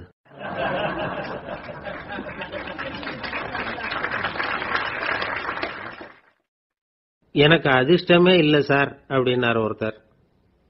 ஏன் அப்படி சொல்றீங்கன்னு கேட்டோம். வியாபாரம் பண்ணலாம்னு ஒரு கடை வச்சேன், வேண்டிய போட்டவங்க கூட என் கடையில எதுவும் வாங்க மாட்டேங்கிறான், எல்லாரும் அடுத்த கடைக்கு தான் போறான் அப்படின்னு சொல்லி ரொம்ப அழுத்துக்கிட்டார். இதுக்கு போய் அதிர்ஷ்டம் இல்லைன்னு சொல்லாதீங்க, வாடிக்கையாளர்களை கவர்றது எப்படிங்கிறது உங்களுக்கு தெரியல, அதுதான் குறை அப்படின்னும். சார் உங்களுக்கு தெரிஞ்ச அந்த ரகசியத்தை எனக்கும் கொஞ்சம் சொல்லி கொடுங்களேன் அப்படின்னார். சரி உங்க காதை இப்படி கொடுங்க அப்படின்னு சொல்லி அது சம்பந்தமா பெரிய வல்லுநர்கள் சொல்லி இருக்கிற கருத்துக்களை அவர்கிட்ட சொல்ல ஆரம்பிச்சோம். அதாவது இந்த வாடிக்கையாளர்களை கவர்றதுக்கு வல்லுநர்கள் பல ஆலோசனைகளை ஏற்கனவே சொல்லி வச்சிருக்கிறாங்க. அது சம்பந்தமா அனுபவப்பட்டவங்க, அதை தெரிஞ்சு வச்சுக்கணும். அதாவது கடை வச்சிருக்கிறவங்க எல்லாரும் இதை கொஞ்சம் காதுல வாங்கி வச்சுக்கணும். எதை இப்ப சொல்ல போறத எப்பவும் பணத்தை சம்பாதிக்கிறதுலயே குறியா இருக்கக்கூடாதான். அதை விட முக்கியமா நீங்க சம்பாதிக்க வேண்டியது வாடிக்கையாளர்களுடைய மன நிறைவு. வர்றவங்க திருப்தியோட போகணும், அது முக்கியம். அதுல கவனமா இருக்கணும். கடைக்கு வர்ற ஒருத்தர் ஏதாவது ஒரு குறை சொல்றாருன்னு வச்சுங்க, அதை அலட்சியப்படுத்தக்கூடாது. ரொம்ப அக்கறையோட அதை காது கொடுத்து கேட்கணும். அப்படியா சார், அதை நான் அவசியம் கவனிக்கிறேன் அப்படின்னு சொல்லணும். ஒருத்தர் வரார், சார் நேத்திக்கு உங்க கடையில இதை நான் வாங்கிட்டு போனேன், வீட்டில் இது வேணான்னு சொல்லிவிட்டாங்க, திருப்பி கொடுக்கறதுக்காக தான் வந்திருக்கிறேன் அப்படின்னு சொல்லி திருப்பி கொடுக்கறார். உடனே நீங்க முகம் சுளிக்க கூடாது, எரிச்சல் படக்கூடாது. வழக்கம் போல நிதானமா முகம் மலர்ச்சியோட அதை திருப்பி வாங்கிக்கணும். இவ்வளவு ரூபாய்க்கு சாமான் வாங்கினா இந்த ஸ்பூன் அன்பளிப்பு, இப்படி ஏதாவது கொடுக்கலாம். பண்டிகை காலங்கள்லயும் பொருள்கள் வாங்குறவங்களுக்கு இப்படி ஏதாவது பொருத்தமா ஒரு அன்பளிப்பு கொடுக்கலாம். நீங்க கொடுக்கறது ஒரு சர்வசாதாரணமான பொருளா இருந்தா கூட அது வாங்குற ஒரு மனசுல ஒரு மகிழ்ச்சியை ஏற்படுத்தும். எதுவும் உங்களால கொடுக்க முடியலன்னா உங்க முகம் நிறைஞ்ச சிரிப்பையாவது கொடுங்க, அது போதும். உங்க கடையில் இல்லாத ஒரு பொருளை வாடிக்கையாளர் கேட்கிறார், உடனே இல்லைன்னு முகத்தில் அடிச்சது மாதிரி சொல்லிடக்கூடாது. கொஞ்சம் உட்காருங்க சார் அப்படின்னு சொல்லி உங்க பணியாளர் யாரையாவது அனுப்பி வெளியில இருந்து வாங்கிட்டு வர சொல்லி அவர்கிட்ட கொடுக்கலாம். சில பேர் உங்க கடைக்கு வரும்பொழுது அவங்க வீட்டு குழந்தைகளையும் கூப்பிட்டுக்கிட்டு வர்றாங்கன்னு வைங்க. நீங்க என்ன செய்யணும்னா அந்த குழந்தைகளை முதல்ல கவனிக்கணும். அது கண்ணத்தை கிள்ளணும், அதுகிட்ட விளையாடணும், அதுக்கு ஏதாவது மிட்டாய் பிஸ்கட் எதையாவது கொடுத்து அது கவனத்தை கவரணும். அதுக்கப்புறம் பெரியவங்களை கவனிக்கலாம். உங்க கடையில வேலை செய்யற பணியாளர்கள் சுத்தமா இருக்கணும், சிரிச்ச முகம், சுறுசுறுப்பு, இது ரெண்டும் அவங்களுக்கு தேவை. அழுது வடிஞ்சிட்டு இருக்கக்கூடாது. அப்புறம் இன்னொரு விஷயம், அதிகமா பொருள் வாங்குற ஒருத்தர்கிட்ட அதிக மரியாதையாகவும் குறைச்சலா பொருள் வாங்குறவர்கிட்ட வேற விதமாகவும் நடந்துக்க கூடாது. எல்லார்கிட்டையும் சமமா நடந்துக்கணும். 5 ரூபாய்க்கு வாங்கினாலும் சரி, 500 ரூபாய்க்கு வாங்கினாலும் சரி, அவங்க கிட்ட நீங்க காட்டுற மரியாதையில வித்தியாசம் இருக்கக்கூடாது. எல்லாத்துக்கும் மேல உங்க கடையில ஒரு பொருள் வாங்கினா அது உண்மையானதா இருக்கும், தரமுள்ளதா இருக்கும் அப்படிங்கிற நினைப்பு ஜனங்களுக்கு வரணும். அதனால தரமான பொருளையே நீங்க உங்க கடையில வச்சிருக்கணும். இது வரைக்கும் நான் சொன்னதையெல்லாம் கவனத்துல வச்சுக்கிட்டு நீங்க கடையை ஆரம்பிச்சீங்கன்னா வியாபாரம் பிச்சுக்கிட்டு போகும். அப்படி போகலன்னா அதுக்கப்புறம் கேளுங்க. ஏன்னா இந்த யோசனைகள்லாம் அனுபவப்பட்டவங்க சொல்லி இருக்கிற யோசனைகள். இந்த யோசனைகள்ல நீங்க எச்சரிக்கையா இருக்க வேண்டிய ஒரு விஷயம் உண்டு. அது என்னங்கிறதையும் தெரிஞ்சு வச்சுக்கிறது நல்லது. என்னுடைய நண்பர் ஒருத்தர் வந்தார். சார் உங்க யோசனையை கேட்டதுனால நான் ஒரு அறை வாங்கினது தான் மிச்சம்னார். என்ன ஆச்சுன்னு கேட்டேன். எங்க கடைக்கு ஒரு பெரிய அம்மா குழந்தைய தூக்கிட்டு வந்தாங்க சார். உங்க யோசனைப்படி அந்த குழந்தையோட கண்ணத்தை கிள்ளணும்னு முயற்சி பண்ணினேன். திடீர்னு அந்த நேரம் பார்த்து அந்த குழந்தை தலையை குனிஞ்சுக்கிட்டுது. என் கையை குழந்தையோட கண்ணத்துக்கு பதிலா அது தூக்கிட்டு வந்தவங்க கண்ணத்தை கிள்ளிவிட்டுது.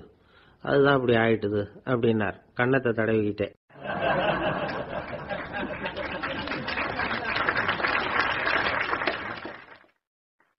கடற்கரை ஓரமா ஒரு பெரியவர் கையால மணலை கீறிக்கிட்டே உட்கார்ந்துருக்கிறார்.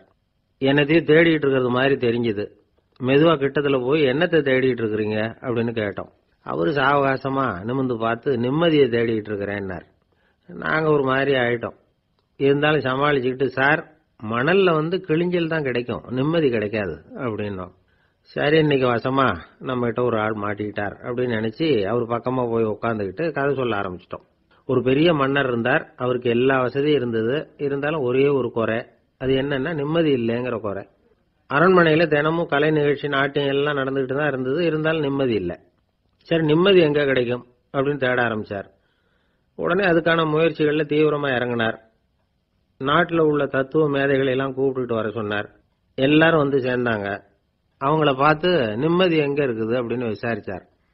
அவங்களுக்கு அது தெரிஞ்சா ஏன் இப்படி ராஜா முன்னாடி நின்றுட்டு இருக்க போறாங்க? ராஜாவோட கேள்விக்கு ஒவ்வொருத்தரும் ஒவ்வொரு மாதிரி விளக்கம் கொடுக்க ஆரம்பிச்சிட்டாங்க. எந்த பதிலும் ராஜாவுக்கு திருப்தி அளிக்கக்கூடிய அளவுக்கு இல்ல. சரி போயிட்டு வாங்கன்னு சொல்லி அவங்கள எல்லாம் அனுப்பி வச்சுட்டார். ஒரு நாள் அவர் மாளிகையில உப்பரிகையில நின்றுட்டு இருக்கிறார். அந்த சமயத்துல தெருவில் ஒரு பிச்சைக்காரன் ரொம்ப உல்லாசமா பாட்டு பாடிக்கிட்டே போயிட்டு இருக்கிறான். குரல்ல ஒரு சந்தோஷம், நடையில ஒரு மிடுக்கு, அவங்ககிட்ட கொஞ்சம் கூட கவலை இருக்கிறதா தெரியல.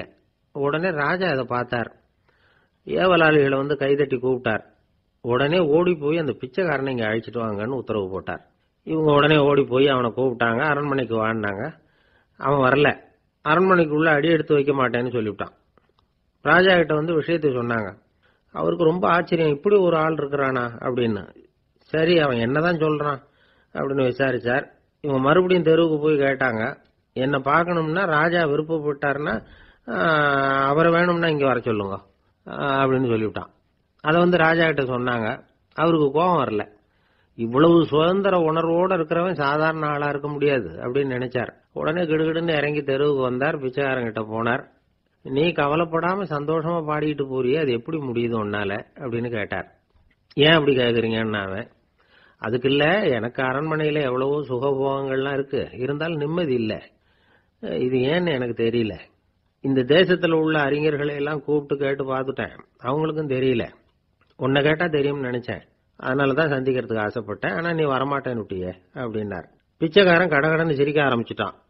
மகிழ்ச்சிக்கும் உங்களுக்கும் தடையா இருக்கிறது இந்த மாளிகை தான். இதை விட்டுட்டு வெளியில வந்துட்டா நிம்மதி தேடிட்டு வந்துரும்னா. நான் அரசன், எனக்குன்னு கடமைகள் இருக்கு, அதையெல்லாம் விட்டுட்டு எப்படி வர முடியும்னார் ராஜா. ரெண்டும் ஒரே நேரத்தில் கிடைக்கணுங்கிறது முடியாத காரியம். உங்க சுகபோகத்துக்கு விலையாதான் உங்க நிம்மதியை கொடுத்துக்கிட்டு இருக்கிறீங்க. என்ன பாருங்க, என்கிட்ட எதுவும் இல்லை, அதனால எதுவும் போயிடுமோங்கிற பயமும் இல்லை, நிம்மதியா இருக்கிறேன் அப்படின்னா அவன். ராஜா உடனே சந்தோஷப்பட்டு தன்னுடைய மேலங்கியை எடுத்து அவனுக்கு பரிசா கொடுத்தாராம். அவன் சிரிச்சுக்கிட்டே அதை வாங்க மாட்டேன்னுட்டானான்.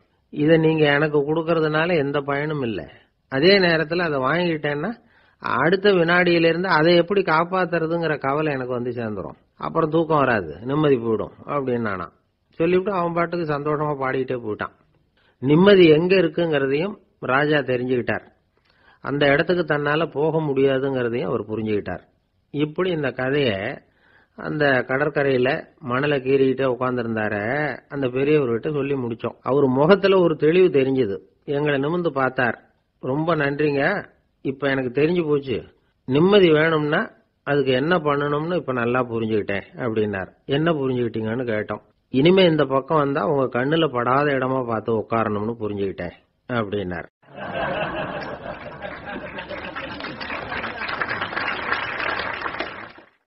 ஒரு நாள் ஒரு 10-15 பள்ளிக்கூடத்து பிள்ளைங்க தேடிட்டு வந்தாங்க. உங்களை பார்த்துட்டு தான் போகணும், அதுக்காக தான் வந்திருக்கோம்னாங்க. என்ன விஷயம்னு கேட்டோம். நாங்கள்லாம் கூடி ஒரு முடிவு பண்ணியிருக்கிறோம், அதை உங்ககிட்ட சொல்லணும் அப்படின்னாங்க. அதுவும் ஒரு வாண்டு பையன் அதை சொன்னான். என்ன முடிவு அது அப்படின்னு கேட்டோம் ரொம்ப ஆர்வமா. அதை இப்போ சொல்ல மாட்டோம், எங்களுக்கு பிடிக்கிற மாதிரி ஏதாவது ஒரு தகவல் சொன்னால் அதுக்கப்புறம் நாங்கள் அதை சொல்கிறோம் அப்படின்னா அந்த வாண்டு பையன். சரி, சின்ன பையன்கிட்ட இன்னைக்கு வசமா மாட்டிக்கிட்டோம் அப்படின்னு நினைச்சுக்கிட்டு அவங்களுக்கு தகுந்த மாதிரி ஒரு கதை சொல்ல ஆரம்பிச்சோம். அது என்ன கதைன்னா, ஒரு பெரிய காடு, அதுல பலவிதமான மிருகங்கள். அந்த காட்டுக்கு ஒரு சிங்கம் தான் ராஜா. எப்பவும் காட்டுக்கு அதுதானே ராஜா. ஒரு பெரிய யானைக்கு இது பொறுக்கல. என்ன இது, எப்போ பார்த்தாலும் இங்க சிங்கத்துக்கே ராஜா பதவி கிடைக்குது, நான்லாம் எவ்வளவு பலசாலியா இருக்கிறேன், அப்படி இருந்தும் எனக்கு அந்த பதவி கிடைக்கலையே அப்படின்னு தனக்குள்ள பொறுமிக்கிட்டே இருந்தது. ராஜா பதவியை நினைச்சு ரொம்ப ஏக்கம், அதுக்கு பதவி மோகம். இந்த சமயம் பார்த்து ஒரு குள்ள நரி கூட்டம் அதை தேடிட்டு வந்தது. ஐயா பெரியவங்களே, நீங்க இந்த காட்டுக்கு ராஜாவா இருக்க ஆசைப்படுறீங்க, அதுல ஒன்றும் தப்பு இல்லை. ஆனா அதுக்கு முன்னாடி நீங்க எங்க கூட்டத்துக்கு கொஞ்ச நாள் தலைவரா இருங்க, அதாவது ராஜாவா இருங்களேன், உங்களுக்கும் ஒரு ட்ரைனிங் கிடைச்சது மாதிரி இருக்கும் அப்படின்னு சொல்லியிருக்குது இந்த கூட்டம், குள்ள நரி கூட்டம். இதை கேட்ட உடனே யானைக்கு ரொம்ப சந்தோஷம் தாங்கல. அதுதான் எப்பன்னு பதவிக்காக காத்துக்கிட்டு இருக்குதே. இருந்தாலும் கொஞ்சம் பிகுவோட, சரி நீங்கள்லாம் இவ்வளவு தூரம் என்ன தேடிட்டு வந்து கேட்கறதுனால மறுக்க முடியல அப்படின்னு ரொம்ப ஏதோ சிரமப்பட்டு ஒத்துக்கிறது மாதிரி ஒத்துக்கிட்டது. ஏதோ உங்க ஆசைக்கு கட்டுப்படுறேன், கொஞ்ச நாள் உங்க கூட்டத்துக்கு ராஜாவா இருக்கிறதுக்கு சம்மதிக்கிறேன் அப்படின்னுது. உடனே அந்த யானை ராஜ நட போட ஆரம்பிச்சுட்டுது. யானை சாதாரணமா நடந்தாவே எப்படி இருக்குங்கிறது நமக்கு தெரியும், அதுவே ராஜ நட நடந்தா எப்படி இருக்கும் கற்பனை பண்ணி பாருங்க. யானை முன்னாடி கம்பீரமா போய்கிட்டு இருக்குது, தலைவர் இல்லையா, அதனால குள்ள நரிகள்லாம் ரொம்ப அடக்கமா அது பின்னாடி அணிவகுத்து போயிட்டு இருக்குது. ராஜா வாழ்க மன்னர் வாழ்க அப்படின்னு கோஷம் வேற. யானைக்கு தலைகால புரியல, அவ்வளவு சந்தோஷம். அந்த யானைக்கு செருக்கு ஆணவம் எல்லாம் ஏற்பட்டு போச்சு. அதுக்கப்புறம் அது தரையை பார்க்குமா, நிமிர்ந்து நடக்க ஆரம்பிச்சுட்டுது. தரையை பார்க்கறதே இல்லை. அப்படி போயிட்டு இருக்கிறப்போ ஒரு சதுப்பு நிலத்துல திடீர்னு காலை வச்சுட்டுது. அவ்வளவுதான், கால் உள்ள போட்டுது. இன்னொரு காலை எடுத்து வச்சது, அதுவும் உள்ள போட்டுது. அந்த 2 காலையும் எடுக்கிறதுக்காக அடுத்த 2 காலையும் அழுத்திச்சு, அதுவும் உள்ள போக ஆரம்பிச்சுட்டுது. இப்ப 4 காலம் வசமா சேத்துல அழுந்தி போச்சு, எடுக்க முடியல. குள்ள நரிகள்லாம் அதை சுத்தி சுத்தி வந்தது. சிலது சுத்தி நின்று டான்ஸ் ஆட ஆரம்பிச்சுட்டுது யானையை பார்த்துட்டு. இதை யானை பார்த்தது. என்ன இது தலைவர், நான் தவிச்சுக்கிட்டு இருக்கிறேன், தொண்டர்கள்லாம் சுத்தி நின்று வேடிக்கை பார்த்துக்கிட்டு இருக்கிறீங்க, டான்ஸ் ஆடுறீங்க அப்படின்னு கேட்டுதான். தொண்டர்களே, தலைவர் நான் தவிச்சுக்கிட்டு இருக்கிறது உங்களுக்கு தெரியலையா? இப்ப உடனே உங்க தலைவரை காப்பாற்ற வேண்டியது உங்க கடமை இல்லையா அப்படின்னு கத்துச்சான் அந்த யானை. குள்ள நரிகள்ல ஒண்ணு முன்னாடி வந்து நின்று அந்த யானையை பார்த்துதான், தலைவரே, எங்களுக்கு ரொம்ப நாளா ஒரு ஆசை, அந்த ஆசையை நிறைவேற்றிக்கிறதுக்காகத்தான் உங்களை எங்க தலைவரா ஏத்துக்கிறோம்னு சொன்னோம் அப்படின்னு தான். என்ன ஆசைன்னு கேட்டிருக்கு யானை. யானை கறி சாப்பிட்டு பார்க்கணுங்கிறது எங்களுக்கு ரொம்ப நாள் ஆசை, அது இன்னைக்கு தான் நிறைவேற போகுது அப்படின்னு தான் அந்த நரி. இதை கேட்ட உடனே அந்த யானை அப்படியே மூர்ச்சி ஆயிட்டு தான். நரிகள்லாம் அது மேலே ஏறி குதற ஆரம்பிச்சுட்டு தான். பதவி மேல இருந்த பேராசை அந்த பலசாலியான யானையே மாட்டி விட்டுட்டு பாத்தீங்களா அப்படின்னு சொல்லி முடிச்சோம் இந்த கதையை அந்த சின்ன பிள்ளைங்க கிட்ட. சரிங்க, இப்ப நாங்க உங்களை தேடி வந்த விஷயம் என்னங்கறத சொல்லவா அப்படின்னா ஒரு வாண்டு பையன். சீக்கிரம் சொல்லு தம்பி, சஸ்பென்ஸ் தாங்கல அப்படின்னும். அவன் மெதுவா எங்களை பார்த்து சொல்றான், எங்களுக்கு கொஞ்ச நாள் நீங்க தலைவரா இருந்தா தேவல அப்படின்னா.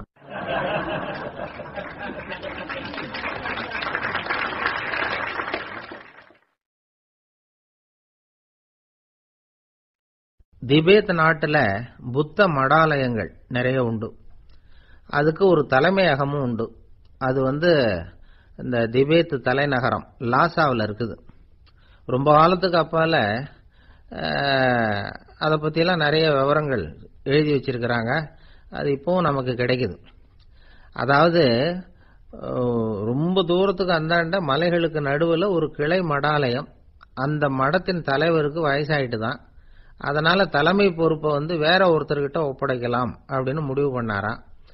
உடனே ஒரு லாமாவை கூப்பிட்டார். அவர் மூலமா தலைமை மடாலயத்துக்கு செய்தி அனுப்பினார், பொருத்தமான வாரிசு ஒருத்தரை அனுப்பி வைக்கும்படியாக. அந்த வாலிப லாமா புறப்பட்டார். காடு மேடெல்லாம் நடந்து போறார். ரொம்ப நாள் கழிச்சு தலைமை பீடத்தை அடைஞ்சார்.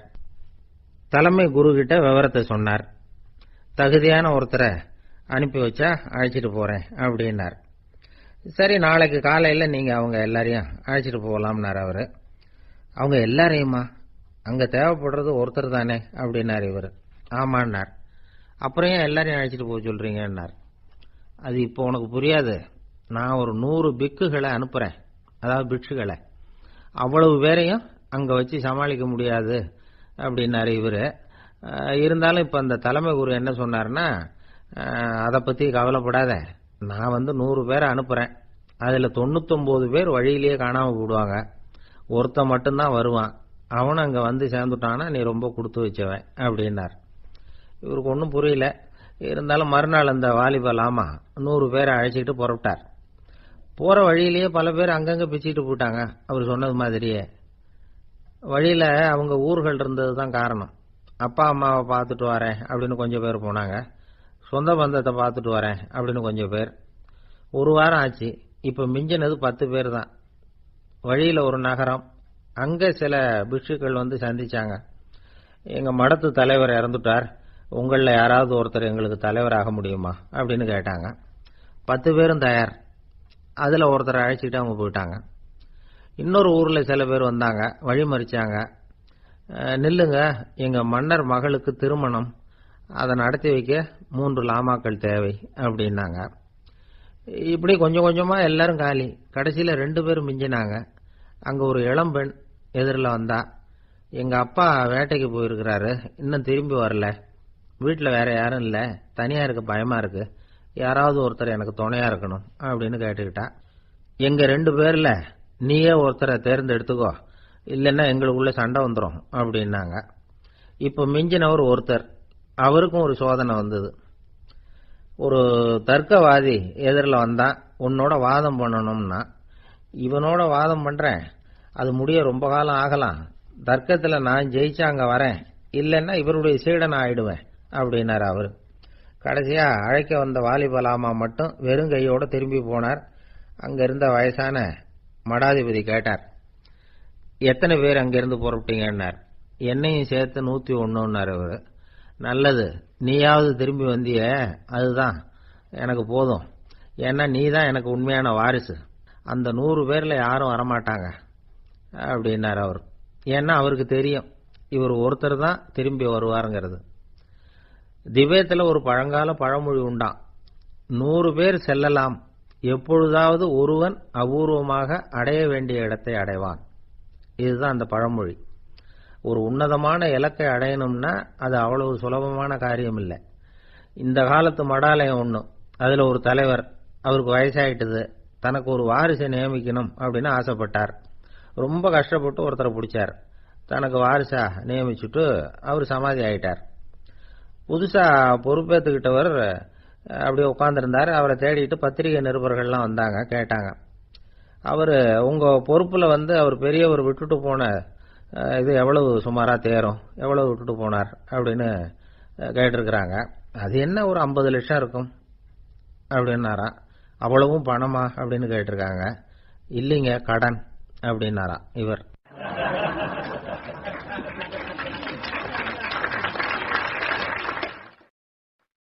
உங்க மேல எனக்கு அளவு கடந்த அன்பு அப்படின்னு யாராவது சொன்னா அதை அலட்சியமா நினைச்சிடக்கூடாது. அது கொஞ்சம் சீரியஸான விஷயம். அளவுக்கு மிஞ்சினா எதுவுமே இடைஞ்சல் தானே. அன்பும் அப்படிதான்.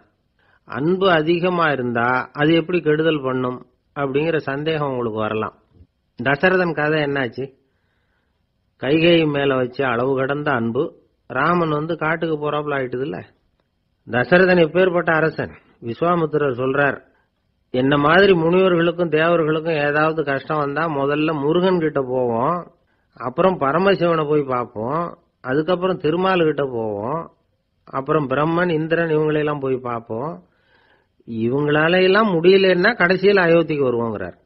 உன்னை விட்டா வேற கதி உண்டோ அப்படின்னு தசரதனை பார்த்து விஸ்வாமித்திரரே சொல்றார். அப்பேற்பட்ட அரசன் தசரதன் கைகேயி காலில் விழறான். உன் பாதங்களை தொட்டு கெஞ்சி கேட்டுக்கிறேன், ராமனை காட்டுக்கு அனுப்பாதேங்கிறான். தசரதனுடைய இந்த நிலைமைக்கு என்ன காரணம்? அவன் கைகேயி மேல வச்ச அளவு கடந்த அன்புதான் காரணம். இப்ப சொல்லுங்க, அன்பா இருந்தாலும் அது அளவுக்கு மீறி போனா கெடுதல் பண்ணுமா பண்ணாதா? அது மட்டும் இல்ல, அளவு கடந்த அன்பு நீதிக்கும் நியாயத்துக்கும் புறம்பான காரியங்களையும் செய்ய வச்சிரும். தசரதன் மிகச்சிறந்த நீதிமான், தர்மத்துக்கு விரோதமா ஒரு காரியமும் செய்யாதவன். அப்பேற்பட்டவன் தன்னுடைய மனைவியை பார்த்து என்ன சொல்றான் தெரியுமா? உனக்காக நான் என்ன செய்யணும் சொல்லு, செய்யறேன். ஒரு குற்றமும் செய்யாத ஒருத்தனை கொல்லணுமா கொல்றேன். மரண தண்டனை விதிக்கப்பட்ட ஒருத்தனை விடுதலை செய்ய சொல்றியா செய்யறேன். எந்த பிச்சைக்காரனையாவது கோடீஸ்வரனாக சொல்றியா ஆக்குறேன், அல்லது கோடீஸ்வரனை பிச்சைக்காரன் ஆக்கணுமா ஆக்குறேன் அப்படிங்கிறான். நீதிக்கு விரோதமான இந்த பாவங்களை செய்யறதுக்கு அப்பேற்பட்ட அரசன் எப்படி துணிஞ்சான்? மனைவி பேர்ல வச்ச அளவு கடந்த அன்புதான் காரணம். திரிசூலம், வஜ்ராயுதம், வாள் இதுகளால தாக்கப்பட்டா கூட அதையெல்லாம் கொஞ்சம் கூட லட்சியம் பண்ணாத ஒருத்த காமதேவனுடைய மலர் அம்புகள் தாக்குனா அதை அவனால தாக்கு பிடிக்க முடியல, விழுந்துடுறான். காமதேவனுக்குள்ள மகிமையே அதுதாங்கிறார் துளசிதாசர். அதனாலதான் பெரியவங்கள்லாம் என்ன சொல்றாங்கன்னா, எதையும் அளவுக்கு மீறி செய்யாதேங்கிறாங்க. அப்பா, அம்மா, மனைவி, மக்கள் எல்லார் பேர்லயும் அன்பு அவசியம்தான்.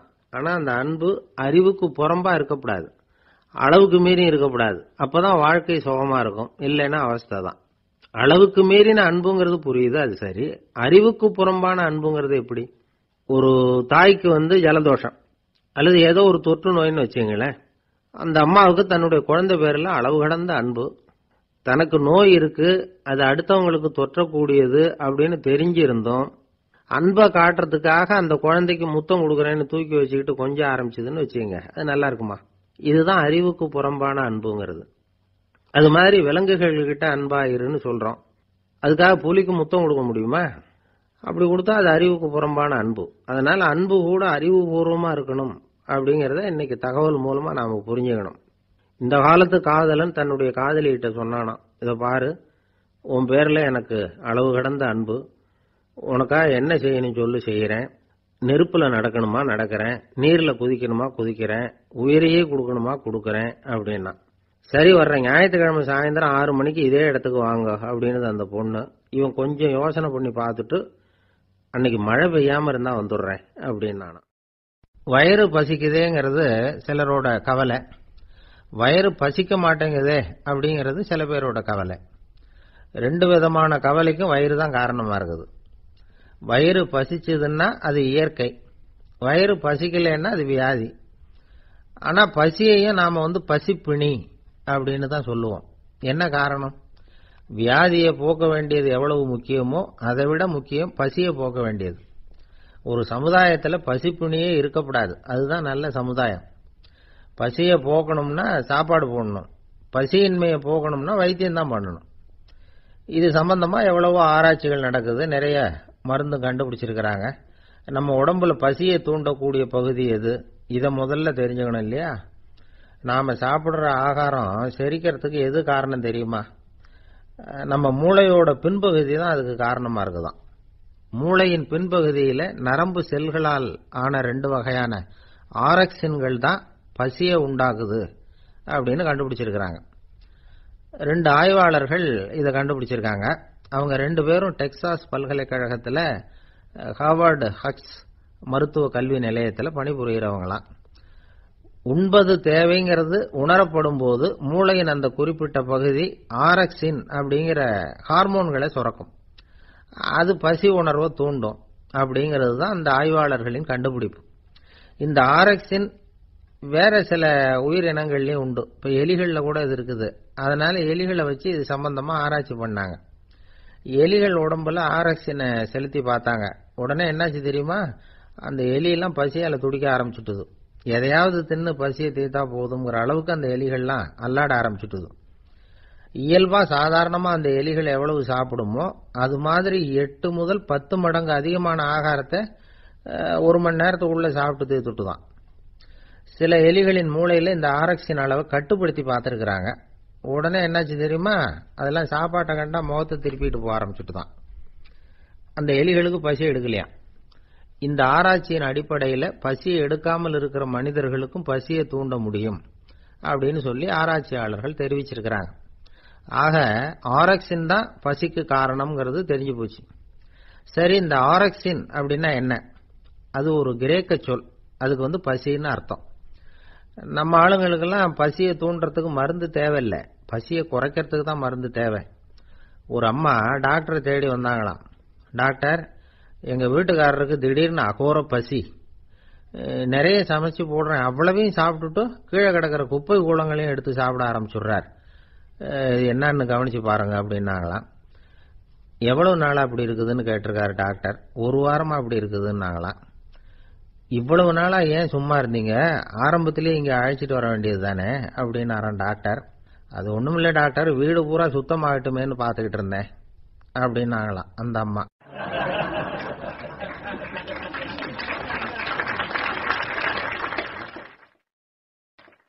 ரொம்ப பேருக்கு கூட்டத்தில் பேசுறதுன்னா பயம். நமக்கு ஒன்றும் தெரியாதுன்னு மற்றவங்க நினைச்சிடக்கூடாதுங்கிற எண்ணம் தான் இதுக்கு காரணம். ரொம்ப முக்கியமான ஒரு கூட்டம்னா பயமும் அதிகமாக இருக்கும். முக்கியமானவங்கள்லாம் வருவாங்களே, அவங்கெல்லாம் நம்மளை பற்றி மட்டமாக நினைச்சிருவாங்களே அப்படிங்கிற பயம் வந்துடும். ஆனால் மேடை பேச்சுங்கிறது அவ்வளவு கடினமான ஒரு காரியம் இல்லைங்கிறாங்க அது சம்பந்தமான நிபுணர்கள். யாரும் பேச்சாளர் ஆகலாம், இது ஒன்றும் பெரிய கிஃப்ட் கிடையாது அப்படின்னு அவங்க சொல்றாங்க. நீங்க ஒரு சிறந்த பேச்சாளர் ஆகணுமா அப்படின்னா அதுக்குன்னு சில ஆலோசனைகளை சொல்லி வச்சிருக்கிறாங்க அனுபவசாலிகள். முதல் ஆலோசனை என்னன்னா, உங்க பேச்சு எளிமையா இருக்கணும். ஏதாவது ஒரு கருத்து அல்லது 2 கருத்து சொன்னா போதும். 20 அல்லது 30 கருத்துக்களை சொல்லிட்டே போகக்கூடாது. 2வது ஆலோசனை, நீங்க என்ன பேச போறீங்கிறது முதல்ல உங்களுக்கு நல்லா புரியணும். அதுக்கப்புறம் தான் அதை அடுத்தவங்களுக்கு புரிய வைக்க முடியும். எப்படி ஆரம்பிக்க போறோம், எந்த கருத்தை முக்கியமா வலியுறுத்த போறோம், எப்படி முடிக்க போறோம் அப்படிங்கறத முதல்ல நல்லா சிந்திச்சு மனசுல வச்சுக்கணும். கடைசியா என்ன சொல்றீங்களோ அதுதான் கேட்கறவங்க மனசுல நிக்கும். 3வது ஆலோசனை என்னன்னா, உங்க பேச்சு சுருக்கமா இருக்கணும். ஒரு 15 நிமிஷம் பேசுறது ரொம்ப பொருத்தம். மணிக்கணக்கில் பேசிக்கிட்டு இருக்கிறது நல்லதில்லை. 4வது ஆலோசனை, நீங்க பேசுறது உண்மையா இருக்கணும், உங்களுக்கு உண்மையான அனுபவங்கள் இருக்கும், அதை சொல்லலாம். உங்களுடைய உண்மையான அனுபவங்களை மற்றவங்களோட பகிர்ந்துக்கணும், அதுதான் முக்கியம். 5வது ஆலோசனை, ஆரம்பத்தில் கொஞ்ச நேரம் உங்களை பத்தியும் எதிரில் உள்ளவங்களை பத்தியும் சம்பந்தப்படுத்தி ஏதாவது பேசி ஒரு நெருக்கத்தை ஏற்படுத்திக்கணும். ஒவ்வொருத்தரும் இப்ப இவர் பேச போறது நம்ம சம்பந்தப்பட்டது அப்படின்னு நினைக்க ஆரம்பிச்சிருவாங்கல்ல, அதுக்கப்புறம் அவங்க கேட்க தயாராயிட்டாங்கன்னு அர்த்தம். எதிரில் உட்கார்ந்துருக்கிற கூட்டத்தில இருந்து 3 பேரை தேர்ந்தெடுங்க. அதாவது வலது பக்கம் ஒருத்தர், நடுவுல ஒருத்தர், இடது பக்கம் ஒருத்தர். அதாவது உங்களை ரொம்ப கனிவாகவும் ஆர்வமாகவும் பார்க்கிறவரா பார்த்து தேர்ந்தெடுத்துங்க. மனசுக்குள்ள நீங்க பேசும்பொழுது என்ன பண்ணணும்னா, இவங்களை நேருக்கு நேரா மாறி மாறி பார்த்துக்கிட்டே பேசுனீங்கன்னா நீங்க ஏதோ ஒட்டுமொத்த கூட்டத்தையும் பார்த்து பேசுறதாக ஒரு உணர்வு அதை ஏற்படுத்திவிடும்.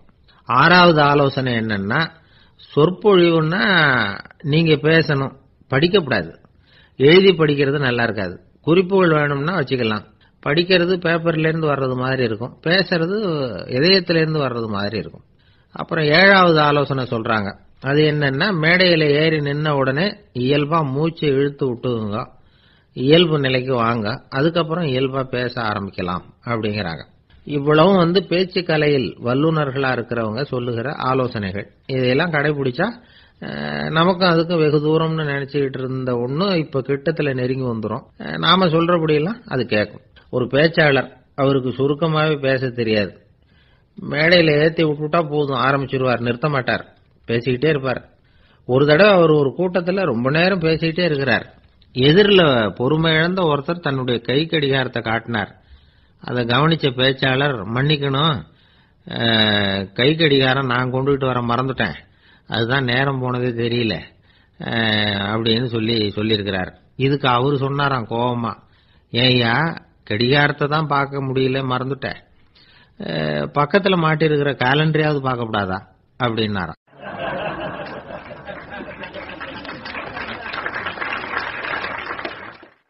ஒரு ஆளு வேகமா நடந்து போயிட்டு இருந்தான். அவன் வேகமா நடக்கிறதுக்கு காரணம் வெயில் காலம், காலில் செருப்பு இல்ல, மணல் பாதை, அதுதான் வேகம். காலில் செருப்பும் இல்லாம கையில குடையும் இல்லாம அந்த ஆளு வெயில்ல நடந்து போயிட்டு இருக்கிறான். அந்த சமயத்துல இன்னொருத்தன் குதிரை மேல ஏறி அந்த வழியா வந்துகிட்டு இருக்கிறான். அவன் காலில் செருப்பும் இருந்தது, கையில குடையும் இருந்தது. நடந்து போயிட்டு இருந்தவன் அந்த குதிரை ஆசாமியை பார்த்து கேட்டான், ஐயா நீங்களும் குதிரை மேல உட்காந்துக்கிட்டு போய்கிட்டு இருக்கிறீங்க, அப்படி இருக்கிறப்போ உங்களுக்கு அந்த செருப்பு என்னத்துக்கு, அதை எனக்கு கொடுத்து உதவலாமே அப்படின்னா.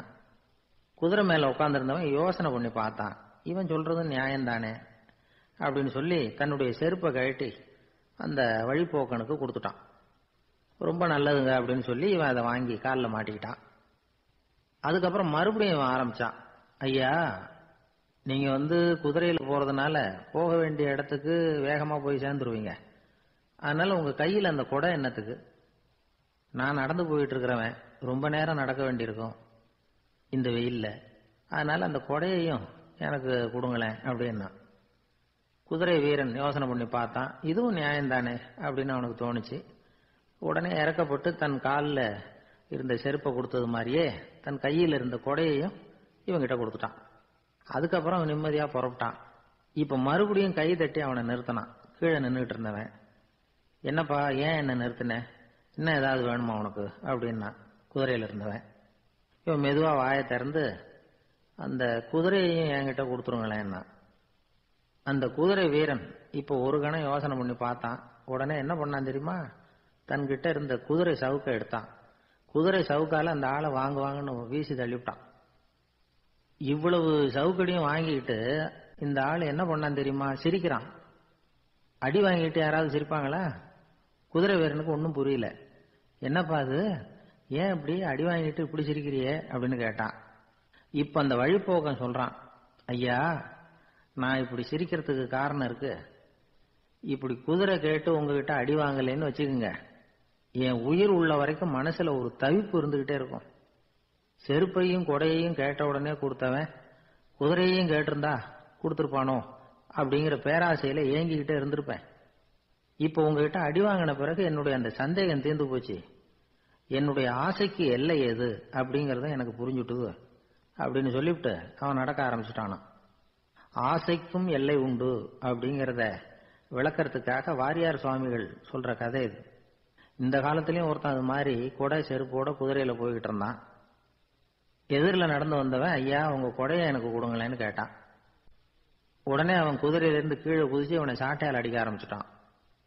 இன்னொருத்தர் அந்த வழியா வந்தவர் இதை பார்த்தார். ஏன்பா அவன் கேட்டான், உன்னால முடியலன்னா இல்லைன்னு சொல்லிட வேண்டியதுதானே, அதுக்காக ஏன் இப்படி அவனை போட்டு அடிக்கிறேன்னு கேட்டார். உங்களுக்கு விவரம் புரியாது சார், காலம் ரொம்ப கெட்டு போச்சு. கேட்டதை கொடுத்தேன்னு வச்சுக்கோங்க, இந்த குதிரையே என்னோடது, அவன் திருடிக்கிட்டு போறான் அப்படின்னு என் பேர்ல புகார் கொடுக்க ஆரம்பிச்சிருவான் சார் அப்படின்னா. அது எப்படி அவ்வளவு உறுதியா சொல்றேன்னு கேட்டார் அவரு. ஏற்கனவே அது மாதிரி ஒருத்தன் பேர்ல புகார் கொடுத்துட்டு தான் இந்த குதிரையை நான் தள்ளிட்டு வந்துகிட்டு இருக்கிறேன். ஒரு ஊர்ல ஒரு ராஜா இருந்தார். அவரு ஒரு நாள் காலையில அரண்மனையில மேல் மாடத்துல வந்து நின்றுட்டு இருந்தார். அப்போ ஒரு ஆள் வீதியில ரொம்ப வேகமா ஓடிக்கிட்டு இருக்கான். அதை ராஜா கவனிச்சார். அவன் மனசுல ஏதோ ஒரு தவிப்பு இருக்குங்கிறத புரிஞ்சுக்கிட்டார். உடனே அரண்மனை சேவகர்களை கூப்பிட்டார். அந்த ஆளை இங்க அழைச்சிட்டு வாங்க அப்படின்னார். இவங்க ஓடி போய் அந்த ஆளை அழைச்சிட்டு வந்தாங்க. மன்னர் முன்னாடி நிறுத்தினாங்க. மன்னர் அவனை நிமிர்ந்து பார்த்தார். எதுக்காக இவ்வளவு வேகமா ஓடிக்கிட்டு இருக்கிற அப்படின்னு கேட்டார். இதுக்கு அவன் சொன்னா, மன்னா நம்ம கோட்டையின் வடக்கு வாசல் இருக்கு இல்லையா, அது ஓரமா ஒரு பெரிய பாறாங்கல் கிடக்கு. அதுக்கு அடியில நான் ஒரே ஒரு வெள்ளி நாணயத்தை புதைச்சி வச்சிருக்கேன். அது இப்போ எனக்கு தேவைப்படுது. என்னுடைய மனைவிக்கு ஒரு பரிசு வாங்கி கொடுக்க வேண்டியிருக்கு. அதுக்காக தான் அவசரமா ஓடிக்கிட்டு இருக்கிறேன் அப்படின்னா.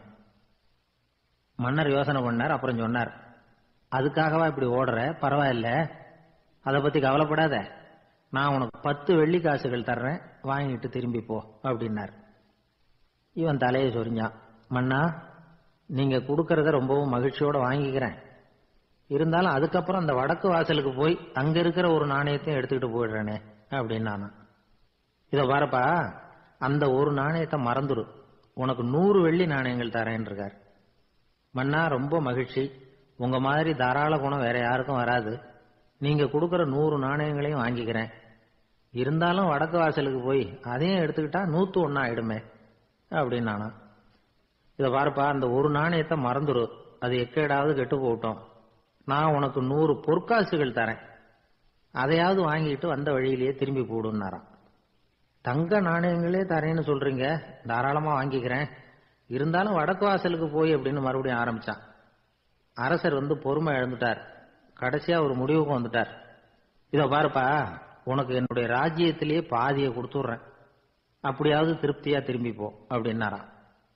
மன்னா உங்களுடைய பெருந்தன்மைக்கு ஈடு இணையே கிடையாது, தேசத்திலேயே பாதி பிரிச்சு கொடுக்கறேன்னு சொல்றீங்க, அதனால உங்ககிட்ட ஒரு சின்ன வேண்டுகோள் அப்படின்னானா. சொல்லுன்னாராம் மன்னர் ஆர்வமா. இவன் மெதுவா ஆரம்பிச்சான். அப்படி இந்த ராஜ்யத்தை 2ஆ பிரிக்கிறப்போ அந்த வடக்கு வாசல் இருக்கிற பக்கத்தை என்கிட்டயே கொடுத்துருங்கோ அப்படின்னானா. மன்னர் அசந்து போயிட்டார். இந்த கதை எதுக்காகன்னு கேட்டா, மனம்ங்கிறது ஒரு குரங்குங்கிறத புரிஞ்சுக்கிறதுக்காகத்தான். உன்னை பிடிச்சுக்கிட்டா லேசில விடாது. அப்படிப்பட்ட மனச அறிவு தான் வழி நடத்தணும்.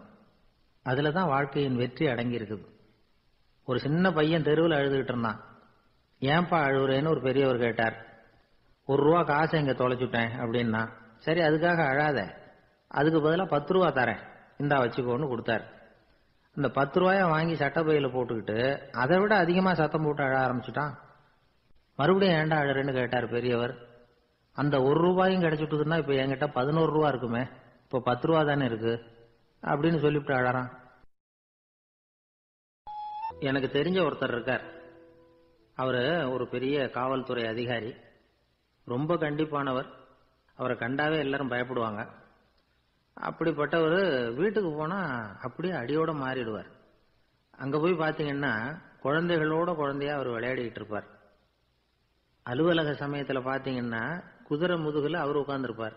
வீட்டுல பாத்தீங்கன்னா அவர் முதுகுல குழந்தை உட்கார்ந்துருக்கும். அவரு குதிரை மாதிரி போயிட்டு இருப்பார். இது எப்படிங்க முடியுது உங்களால அப்படின்னு கேட்டாங்க. அது ஒண்ணுமில்ல, இங்க வீட்டுக்கு வந்த உடனே என்னோட மனசை தனியா எடுத்து வச்சிருவேன் அப்படின்னார். அது என்னங்க உங்க சட்டப்பையிலையா இருக்குது மனசு, அது தனியா எடுத்து வைக்கிறதுக்கு அப்படின்னு கேட்டாங்க. அப்படி இல்லைங்க, இது ஒரு பயிற்சி, மனப்பயிற்சி, அவ்வளவுதான் அப்படின்னார். இப்படி சமயம் பார்த்து மனசை தனியா வச்சுட தெரிஞ்சவங்க வாழ்க்கையில எப்பவும் உற்சாகமா இருப்பாங்க அப்படிங்கிறது பெரியவங்க கருத்து. ஒரு டாக்டர் ஆஸ்பத்திரியில் இருக்கிற வரைக்கும் டாக்டரா இருக்கலாம். அவர் மனைவிகிட்டையும் அவர் டாக்டரா இருக்க வேண்டிய அவசியம் இல்லை. ஒரு வக்கீல் கோர்ட்ல இருக்கிற வரைக்கும் வக்கீலா இருக்கலாம்.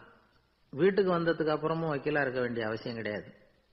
வீட்டுல குழந்தைகள்கிட்ட விளையாடும் பொழுதும் அதுகள்கிட்ட ஃபீஸ் கேட்டுக்கிட்டு இருக்கக்கூடாது. நாம எப்படி இருக்கணும்னு பெரியவங்க சொல்றாங்கன்னா, மனசோட சேரப்படாதான். அப்படி சேராம வாழ்க்கையை கவனிக்கணுமா. மனசை அப்படியே தனியா எடுத்து பக்கத்துல வச்சுடணும். அப்படின்னா அதை அப்படியே தூக்கி எறிஞ்சுடு அப்படின்னு அர்த்தம் இல்லை. ஏன்னா மனசுங்கிறது நமக்கு உபயோகப்படக்கூடிய ஒண்ணுதான். எப்ப எப்போ அது தேவையோ அப்பப்போ எடுத்து உபயோகப்படுத்திக்கணும்.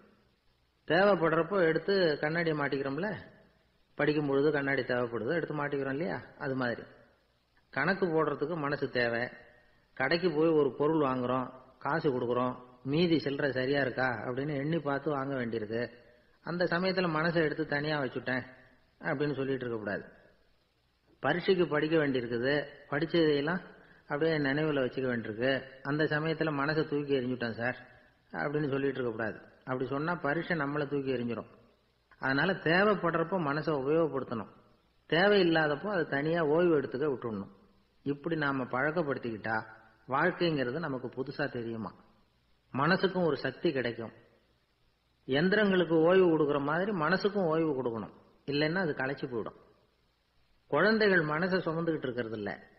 இது முதியவர்கள் குழந்தைகள் கிட்டே இருந்து கத்துக்க வேண்டிய ஒரு பாடம். ஆனாலும் இந்த கால குழந்தைகள் கிட்ட ரொம்ப எச்சரிக்கையா இருக்க வேண்டியிருக்கு. ஒரு தாத்தாவும் பேரனும் விளையாடிக்கிட்டு இருக்கிறாங்க. தாத்தா எனக்கு சைக்கிள் ஓட்ட கத்து கொடு அப்படிங்கிறான் பேரன். சைக்கிள் உயரம் கூட இல்லை, அதுக்குள்ள சைக்கிள் ஓட்டணுமா அப்படின்னாரு தாத்தா. ஏன் தாத்தா, ரயில் ஓட்டுறாரு, அவர் என்ன ரயில் நீளமா இருக்கார் அப்படின்னு கேட்டானா அந்த பையன். ஒரு ஊர்ல ஒரு மன்னர் இருந்தார். அழகான அரண்மனையில அவர் இருந்தார். அந்த அரண்மனையை விட அழகா ஒரு மாளிகையை அந்த ஊர்லயே வேற ஒருத்தன் கட்டியிருந்தான். அப்படி கட்டி முடிச்சதுல அவனுக்கு ரொம்ப பெருமை.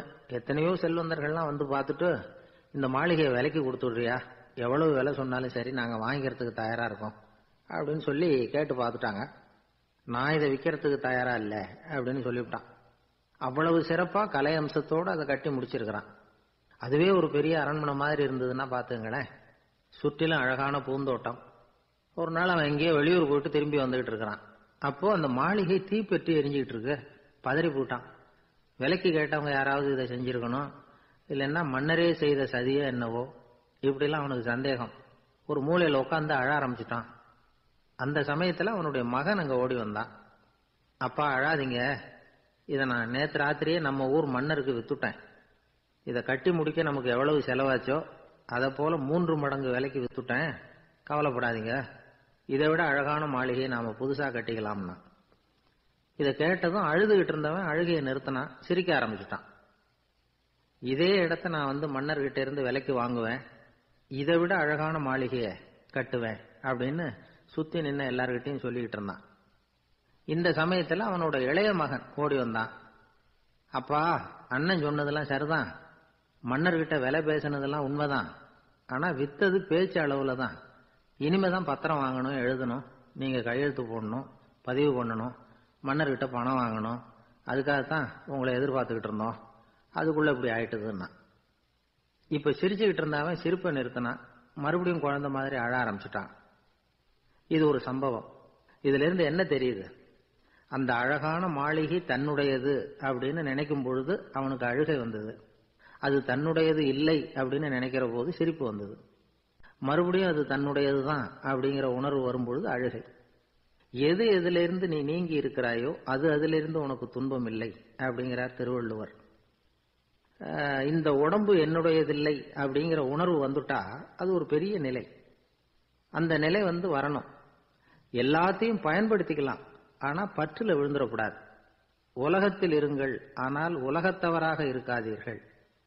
உலகிற்குள் இருங்கள், உலகம் உங்களுக்குள் வந்துவிட அனுமதிக்காதீர்கள். விலகி இருங்கள், விழித்திருங்கள், மௌனமாய் பார்த்திருங்கள் அப்படிங்கிறது சான்றோர் கருத்து. செய்ய வேண்டிய கடமையிலிருந்து விலகி இருக்கிறவர்கள் நம்ம கிட்ட நிறைய பேர் உண்டு. அப்படிப்பட்ட ஒருத்தர் டாக்டர் கிட்ட போனார். டாக்டர், நான் ஒரு கவர்மெண்ட் ஆபீஸ்ல வேலை பார்க்கறேன், எனக்கு ஒரே அசதியா இருக்கு, என்னை சோதிச்சு பாருங்க, ஆலோசனை சொல்லுங்க ஏதாவதுன்னார். டாக்டர் அவரை பரிசோதனை பண்ணி பார்த்துட்டு சொன்னார், இதோ பாரு, உனக்கு இப்போ தேவைப்படுறது முழு ஓய்வு.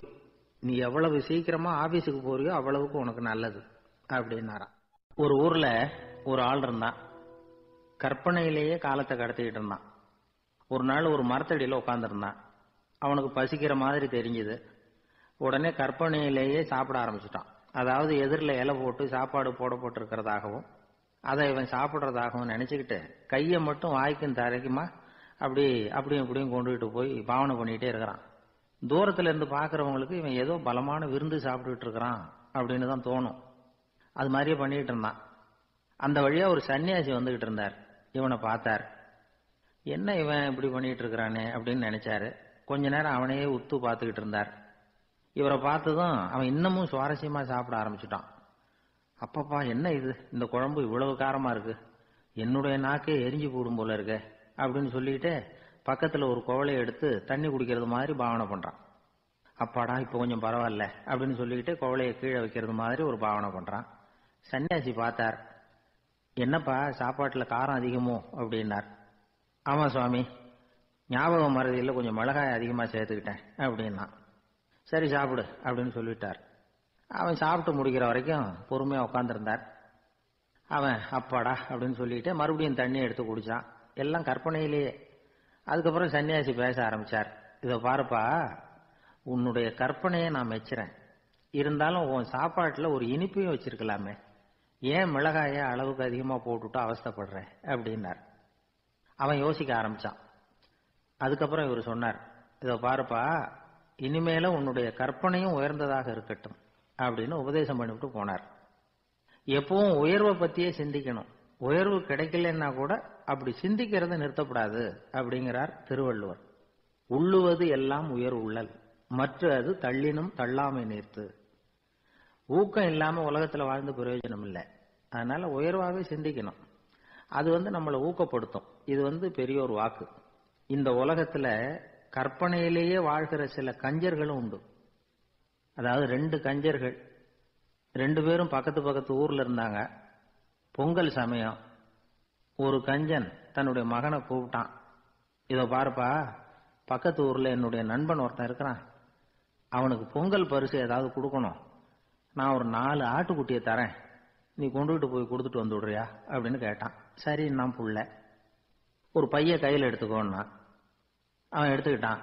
இந்த ஆட்டுக்குட்டி பிடிச்சிக்கோ அப்படின்னு சொல்லி ஒவ்வொன்னா போடுறேன் பார் அப்படின்னு சொல்லிட்டு 1 2 3 4 அப்படின்னு எண்ணிக்கிட்டே வெறும் சைகையாலேயே ஆட்டுக்குட்டியை பிடிச்சி போடுறது மாதிரி பாவனை பண்ணிட்டு இருக்கிறான். அவன் பிள்ளையும் அது ரொம்ப அக்கறையா வாங்கிக்கிறது மாதிரி வாங்கிட்டு அந்த பையை தூக்கிட்டு அடுத்த ஊருக்கு போறான். இவன் அங்க போய் சேர்ந்த நேரத்துல அந்த கஞ்சன் ஊர்ல இல்ல, எங்கேயோ வெளியில போயிருக்கிறான். அவனோட புள்ள மட்டும்தான் வீட்டுல இருந்தான். இவன் அவன்கிட்ட, இதை பாரு, எங்க அப்பா உங்க அப்பாவுக்கு ஆட்டுக்குட்டி கொடுத்து அனுப்பியிருக்கிறாரு, பிடிச்சிக்கோ அப்படின்னு சொல்லி பாவனையிலேயே ஒவ்வொன்னா எடுத்து அவன்கிட்ட கொடுத்துட்டான். அவனும் வாங்கிட்டான் வாங்கறது மாதிரி. அப்புறம் சொன்னான், சரிப்பா நானும் பதிலுக்கு ஏதாவது ஒன்னுகிட்ட கொடுக்கணும் இல்லையா, அதனால அந்த பைய புடி, ஒரு 10 எலும்பிச்சம்பழம் தரேன், பதிலுக்கு அதை நீ எடுத்துட்டு போ அப்படின்னு சொல்லி கையாலேயே ஒவ்வொன்னா எடுத்து போடுறது மாதிரி பாவனை பண்ணிவிட்டான். அவனும் ரொம்ப நன்றி அப்படின்னு சொல்லிவிட்டு அதை வாங்கிட்டு போயிட்டான். கொஞ்ச நேரம் கழிச்சு வெளியில போயிருந்த அப்பங்காரன் திரும்பி வந்தான். உள்ள சொன்னான், அப்பா உன்னோட நண்பர் அவருடைய மகன் மூலமா உனக்கு 6 ஆட்டுக்குட்டி கொடுத்து அனுப்பியிருந்தார், நானும் பதிலுக்கு ஒரு 10 எலுமிச்சம்பழம் கொடுத்து அனுப்பியிருக்கிறேன் அப்படின்னா. எப்படிடா கொடுத்தேன்னு கேட்டார் அப்பா. இப்படிதான் கொடுத்தேன்னு சொல்லி சைகையிலேயே காட்டினான். இதை பார்த்ததும் அப்பங்காரனுக்கு பயங்கரமா கோவம் வந்துட்டுது. பலார்னு அரைஞ்சுட்டான் பையனு. ஏன்பா அரைஞ்ச, 10 எலுமிச்சம்பழம் கொடுத்துட்டேனே அப்படிங்கிறதுக்காகவா அப்படின்னு கேட்டான். அது கூட பரவாயில்ல, நீ காட்டுற சைகையை பார்த்தா ஆரஞ்சு பழம் சைஸுக்கு இருக்குதே, அவ்வளவு பெருசா ஏன் கொடுத்த, அதுதான் எனக்கு கோபம் அப்படின்னு. ஒரு ஊர்ல ஒரு குரு இருந்தார், ஜென் குரு. அவரை தேடிட்டு ஒரு மன்னர் வந்தார். வந்தவர் ஜப்பான் மன்னர். தோட்டக்கலையை பத்தி தெரிஞ்சுட்டு போறதுக்காக அவர் வந்தார். எப்படி தோட்டம் அமைக்கிறது அப்படிங்கறத பத்தி அந்த குரு விவரமா சொல்லி கொடுத்தாரு. 1 நாள் 2 நாள் இல்ல, 3 வருஷம் கத்து கொடுத்தார். அதுக்கப்புறம் சொன்னார், நான் கத்து கொடுத்துட்டேன், இனிமே நீங்க போகலாம், போய் தோட்டம் அமைக்கலாம், அதுதான் உங்களுக்கு பரீட்சை. தோட்டம் அமைச்ச பிறகு சொல்லி அனுப்புங்க, நான் வந்து பாக்கிறேன். நீங்க இங்க என்னவெல்லாம் கத்துக்கிட்டீங்களோ அதையெல்லாம் அங்க செயல்முறையில செஞ்சு காட்டுங்க அப்படின்னு சொல்லி அனுப்பி வச்சார். மன்னர் போனார். அரண்மனைக்கு பக்கத்திலேயே ஒரு பெரிய தோட்டத்தை உண்டு பண்ணினார். அழகான மரங்களையும் செடிகளையும் உருவாக்கினார். கிட்டத்தட்ட 1000 தோட்டக்காரர்களை பயன்படுத்தி 3 வருஷங்கள் முயற்சி பண்ணி அந்த அழகான தோட்டத்தை உருவாக்கினார். குரு கிட்ட இருந்து செய்தி வந்தது, நாளைக்கு வந்து தோட்டத்தை பார்க்கறேன் அப்படின்னு. மன்னர் உடனே சுறுசுறுப்பாயிட்டார். முதல் நாளே தோட்டத்தை சுத்தப்படுத்தினார். ராத்திரி பூரா யாரும் தூங்கல. எல்லாருக்கும் தோட்டத்தை ஒழுங்குபடுத்துற வேலை. அது அந்தந்த இடத்துல ஒழுங்கா இருக்குதா அப்படின்னு சரி பார்த்தாங்க. ஒரு தவறும் இல்லாத வகையில் அதை ஒழுங்குபடுத்தினாங்க. மறுநாள் குரு வந்தார், தோட்டத்தை பார்த்தார். அவருக்கு கோபம் வந்துட்டுது. மன்னருக்கு ஆச்சரியம், எப்பவும் சிரிச்சுக்கிட்டே இருக்கிறவர் இப்ப எப்படி இருக்கிறாரு அப்படின்னு. மெதுவா குரு கிட்ட போய் எல்லாம் சரியா தானே இருக்குது அப்படின்னார். எல்லாம் சரிதான், ஆனாலும் எங்கே அந்த பொன்னிற காற்று அப்படின்னார். உதிர்ந்த இலைகள், பொன் மஞ்சள் நிற இலைகள் காற்றில் அப்படி புரண்டு ஓடுவதை நான் பார்க்க முடியவில்லையே அப்படின்னாராம். அது இல்லாம இந்த தோட்டம் உயிரோட்டம் உள்ளதா இருக்காது, இதுல பாடல் இல்லை, ஆடல் இல்லை, அதெல்லாம் இல்லாம இந்த தோட்டம் ரொம்பவும் செயற்கையா தெரியுதுன்னாராம். மன்னர் இப்பதான் யோசனை பண்ணார். கீழே கிடந்த காஞ்சி போன இலைகள் மட்டும் இல்ல, மரத்துல இருந்த காஞ்சி போன இலைகளையும் அப்புறப்படுத்தி சுத்தமா வச்சிருக்கிறார். இறப்பும் வாழ்க்கையினுடைய ஒரு பகுதி தான். மரணம்ங்கிறது வாழ்க்கைக்கு எதிரானது அல்ல, அதை நிரப்பும் ஒரு பகுதி தான் அது. மரணம் இல்லையில் வாழ்க்கையே இல்லை அப்படிங்கிறது பெரியவங்க கருத்து. இப்ப அந்த தோட்டம் அழகா தான் இருக்குது, இருந்தாலும் அது ஒரு ஓவியம் மாதிரி உயிர் இல்லாமல் இருக்கு. குரு ஒரு வாளியை கையில எடுத்துக்கிட்டார், தோட்டத்தை விட்டு வெளியில போனார். ஏற்கனவே வீசி எறிந்த அந்த சருகுகளை எல்லாம் அள்ளி கொண்டுட்டு வந்தார். உள்ள எல்லா இடங்கள்லயும் அதை வீசினார். உடனே காத்து அந்த காய்ந்த சருகுகளையும் பழுத்த இலைகளையும் அசைக்க ஆரம்பிச்சுட்டுது. இப்போ அங்க சலசல சத்தம், சங்கீதம், இலைகளின் நடனம், ஓவியம் மாதிரி இருந்த அந்த தோட்டத்துக்கு இப்ப உயிர் வந்துட்டுது. இதுதான் அந்த பொன்னான காற்று அப்படின்னாராம் குரு. மன்னருக்கு புரிஞ்சுது. மிகப்பெரிய ஜென் கேள்வி ஒன்று உண்டு. உம்மான் அப்படிங்கிற ஒரு பெரிய குருவை பார்த்து துறவி ஒருத்தர் கேட்டாராம், இலைகள் எல்லாம் கீழே விழுந்து மரங்கள் மொட்டையாக இருக்கும் பொழுது என்ன நடக்கும்? இதுதான் கேள்வி. இதுக்கு உம்மான் சொன்ன பதில் பொன்னான காற்று, தி கோல்டன் விண்ட் அப்படின்னாராம். இதுக்கு என்ன விளக்கம்னா, உன்னுடைய எண்ணங்கள் எல்லாம் உன்னுடைய மனசிலிருந்து கீழே விழுந்து உனது உள்ளுணர்வானது மொட்டையாக நிற்கும் நிலைதான் அது. உனது வேர்களின் அருகில் காற்று வீசுகிறது. எல்லா எண்ணங்களும் உன்னிலிருந்து வெகு தூரத்துக்கு புரண்டு கொண்டே சென்று விடுகிறது. நீ அவற்றை கடந்து விட்டால் நீ அவைகளுக்கெல்லாம் மேலெழுந்து கீழே பார்ப்பவனைப் போல நிற்க ஆரம்பித்து விடுவாய். அதுதான் தியானம் என்பது அப்படின்னு சொல்றாங்க. தியானம்ங்கிறது எண்ணத்துக்கு எதிரானது இல்லை, தியானம்ங்கிறது எண்ணங்களை கடந்து செல்வதுதான். அதுக்கப்புறம் நாம பொன்னிற காற்றுல ஆட ஆரம்பிச்சிருவோம். இதுதான் பெரியவர்கள் சொல்றது. என்கிட்ட ஒருத்தர் தோட்டம் அமைக்கணும்னு யோசனை கேட்டு வந்தார். எல்லாம் சொல்லி கொடுத்தேன். செடிகள்லாம் செழிப்பா வளரணும்னா வேர் காயாம பாத்துக்குங்க, தினமும் தண்ணி விடுங்க அப்படின்னு சொல்லி அனுப்பி வச்சேன். 1 மாசம் கழிச்சு ஒரு தோட்டத்தை பாக்கிறதுக்காக போனேன். போய் பார்த்தா எல்லா செடியும் வாடி கிடக்குது. என்னங்க இப்படி பண்ணிவிட்டீங்கன்னு. நீங்க சொன்னபடிதான் செஞ்சேன்னார். என்ன செஞ்சீங்கன்னு கேட்டேன். வேறு காயாம பார்த்துக்க சொன்னீங்க, தினமும் ஒரு தடவை எல்லா செடியையும் ஒவ்வொன்னா புடுங்கி பார்த்து வேறு காயாம இருக்கா அப்படின்னு பார்த்துட்டு அதுக்கப்புறம் தண்ணி பாய்ச்சனே, அவ்வளவுதான் அப்படின்னார். ஒரு நல்ல நகைச்சுவை எப்படி இருக்கணும், இதுக்கு ஒவ்வொருத்தர் ஒவ்வொரு மாதிரியான விளக்கத்தை கொடுத்துருக்குறாங்க. ஆனா கலைவாணர் NS கிருஷ்ணன் கொடுக்கிற விளக்கம் என்ன தெரியுமா? நகைச்சுவைங்கிறது அடுத்தவங்களுக்கு துன்பம் கொடுக்காம இருக்கணும், அடுத்தவங்க மனசை புண்படுத்தக்கூடாது, அதுதான் சிறந்த நகைச்சுவை அப்படிங்கிறார். அதுக்கு அவர் உதாரணமும் கொடுக்கிறார். ஒரு ஏரி ஓரமா 2 பசங்க நடந்து போயிட்டு இருக்கிறாங்க. அதுல ஒருத்தன் பணக்கார வீட்டு பையன், இன்னொருத்தன் ஏழை. இவங்க 2 பேரும் போயிட்டு இருக்கிறாங்க. வழியில ஒரு இடத்துல ஒரு ஜோடி செருப்பு இவங்க கண்ணுல படுது. ஒரு விவசாயி அந்த செருப்பை அங்க விட்டுட்டு பக்கத்துல இருந்த ஏரியில கை காலை கழுவிட்டு இருக்கிறார். உடனே அந்த பணக்கார பையனுக்கு ஒரு ஐடியா. அவன் சொன்னானா, டேய் இப்போ ஒரு வேடிக்கை செய்யலாம், அந்த செருப்பு 2ஐயும் தூக்கி எட்டத்துல வீசி எரிஞ்சிருவோம். அந்த ஆள் பார்த்துட்டு செருப்பை தேடி அல்லாடுவான், அங்கேயும் இங்கேயும் ஓடுவான், திரு திருன்னு முழிப்பான். அதை பார்த்து நாம ரசிக்கலாம், நல்ல தமாஷா இருக்கும் அப்படின்னு இருக்கான். இப்படி சொல்லிவிட்டு அந்த செருப்புகளை தூக்கத்துக்கு போனானா. கொஞ்சம் பொறு அப்படின்னானா அந்த ஏழை பையன். ஏன்னு கேட்டிருக்கான் அவன். இப்போ அந்த ஏழை பையன் சொன்னானா, நீ சொல்றது ஒன்றும் வேடிக்கை கிடையாது, உன்னோட செருப்பு தொலைஞ்சா உன் அப்பா உடனே உனக்கு வேற செருப்பு வாங்கி கொடுத்துருவார். ஆனா அந்த ஆளுக்கு இந்த செருப்பு தொலைஞ்சதுன்னா வேற புதுசா வாங்கறதுக்கு வாயையும் வயத்தையும் கட்டி பணத்தை சேர்க்க வேண்டியிருக்கும். அதனால நான் ஒரு வேடிக்கை சொல்றேன், அது மாதிரி செய், அது இன்னமும் தமாஷா இருக்கும் அப்படின்னு நானா. எப்படி அது சொல்லுன்னு இருக்கான் அவன். செருப்பு ரெண்டும் அது இருக்கிற இடத்துலயே இருக்கட்டும். உன் சட்டப்பையிலிருந்து ஒரே ஒரு ரூபாய் நாணயத்தை எடு, அதை அந்த செருப்பு மேல அதோட குதிகால் பகுதியில வச்சுட்டு நாம 2 பேரும் அந்த மரத்துக்கு பின்னாடி ஓடி போய் மறைஞ்சு நின்னுக்குவோம். அப்புறம் பாரு வேடிக்கைய அப்படின்னா. அதே மாதிரி 1 ரூபா காசு செருப்பு மேல வச்சுட்டு இவங்க 2 பேரும் மறைஞ்சு நின்னுக்கிட்டாங்க. கொஞ்ச நேரத்துல அந்த விவசாயி வந்தார். காலில் உள்ள மண்ணை தட்டிவிட்டு செருப்பை மாட்டுறதுக்காக போனார். அங்க இருந்த காசு கண்ணுல போட்டுட்டுது. அவருக்கு ஆச்சரியமா போச்சு. அதை கையில எடுத்து பாக்குறார். 4 பக்கமும் திரும்பி திரும்பி பாக்குறார், யார் இதை வச்சிருப்பான்னு. கடைசியில ஆகாயத்தை பாக்குறார். ஆண்டவா, இது உன்னோட கருணை தான். நீதான் யாரோ புண்ணியவான் மனசுல தர்மம் பண்ற எண்ணத்தை உண்டாக்கி இருக்கிற.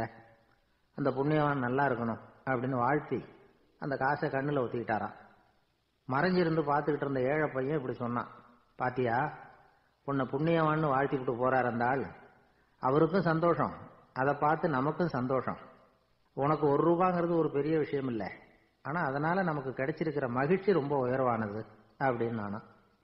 வேடிக்கையும் கிண்டலும் இது மாதிரி அடுத்தவங்களுக்கு இடைஞ்சலா இல்லாம இருக்கணும் அப்படிங்கிறார் கலைவாணர். ஆனா பாருங்க, அவருக்கே இடைஞ்சலா வர்ற விஷயங்களை கூட அவர் வேடிக்கையா தான் எடுத்துக்கிட்டாராம். ஒரு தடவை ஒருத்தர் கலைவாணர்கிட்ட வந்து, ஐயா என் குழந்தை செத்து போச்சு அப்படின்னு சொல்லி அழுதாராம். உடனே இவர் அவருக்கு 100 ரூபாய் பணத்தை கொடுத்து, இந்தாங்க அடக்கம் செய்யுங்க அப்படின்னு சொல்லி அனுப்பி வச்சாராம். 1 வருஷம் கழிச்சு மறுபடியும் அதே ஆள் வந்திருக்கார். இவர் மறந்துருப்பாருங்கிற நினைப்புல, அண்ணே என் குழந்தை இறந்து போச்சுண்ணே அப்படின்னாராம். இவர் மறுபடியும் 100 ரூபாய் கொடுத்து ஆறுதல் சொல்லி அனுப்பி வச்சாராம். 7-8 மாசம் கழிச்சு மறுபடியும் அதே ஆள் வந்திருக்கார். அவர் வாயை திறக்கிறதுக்கு முன்னாடியே இவர் 100 ரூபாய் அவர் கையில வச்சு, போன 2 தடவை தான் குழந்தை செத்து போச்சு, இந்த தடவையாவது அதை சாகாம காப்பாத்தி விடு அப்படின்னு சொல்லி அனுப்பி வச்சாராம். அதுக்கப்புறம் அந்த ஆள் வர்றதே இல்லையா.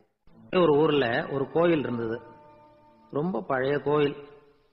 உள்ள போறதுக்கே பயமா இருக்கும், எந்த நேரத்துல இடிஞ்சு விழுந்துருமோ அப்படிங்கிற பயம். அப்படி இருந்ததுனால யாரும் துணிஞ்சு சாமி கும்பிடுறதுக்கு அங்க போறதில்லை.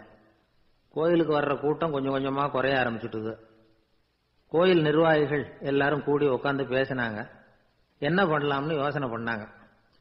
எந்த இடம் மோசமா இருக்கோ அந்த இடத்த பழுது பார்த்தாங்க. அங்க எங்க வர்ணத்தை பூசி கொஞ்சம் அழகுபடுத்தி பார்த்தாங்க. ஏதோ இந்த ஊர்ல கோயில்னு ஒண்ணு இருக்கு, அது மக்களுக்கு தெரியணும் அப்படிங்கிறதுக்காகத்தான் இப்படி எல்லாம் பண்ணாங்க. இருந்தாலும் கோவில் இருக்கிற நிலைமை மக்களுக்கு தெரியும், அதனால அங்க வர்றது குறைச்சிக்கிட்டாங்க அவங்க. ஒரு கட்டத்துல யாருமே வர்றதில்லை, நிலைமை அந்த அளவுக்கு ஆயிட்டுது. மறுபடியும் கோவில் நிர்வாகிகள் கூட்டம் நடந்தது. இந்த கூட்டம் கூட கோயிலுக்கு உள்ள நடக்கல, இடிஞ்சு விழுந்துருமோங்கிற பயம். அதனால வெளியில தான் உட்காந்து கூட்டத்தை நடத்தினாங்க.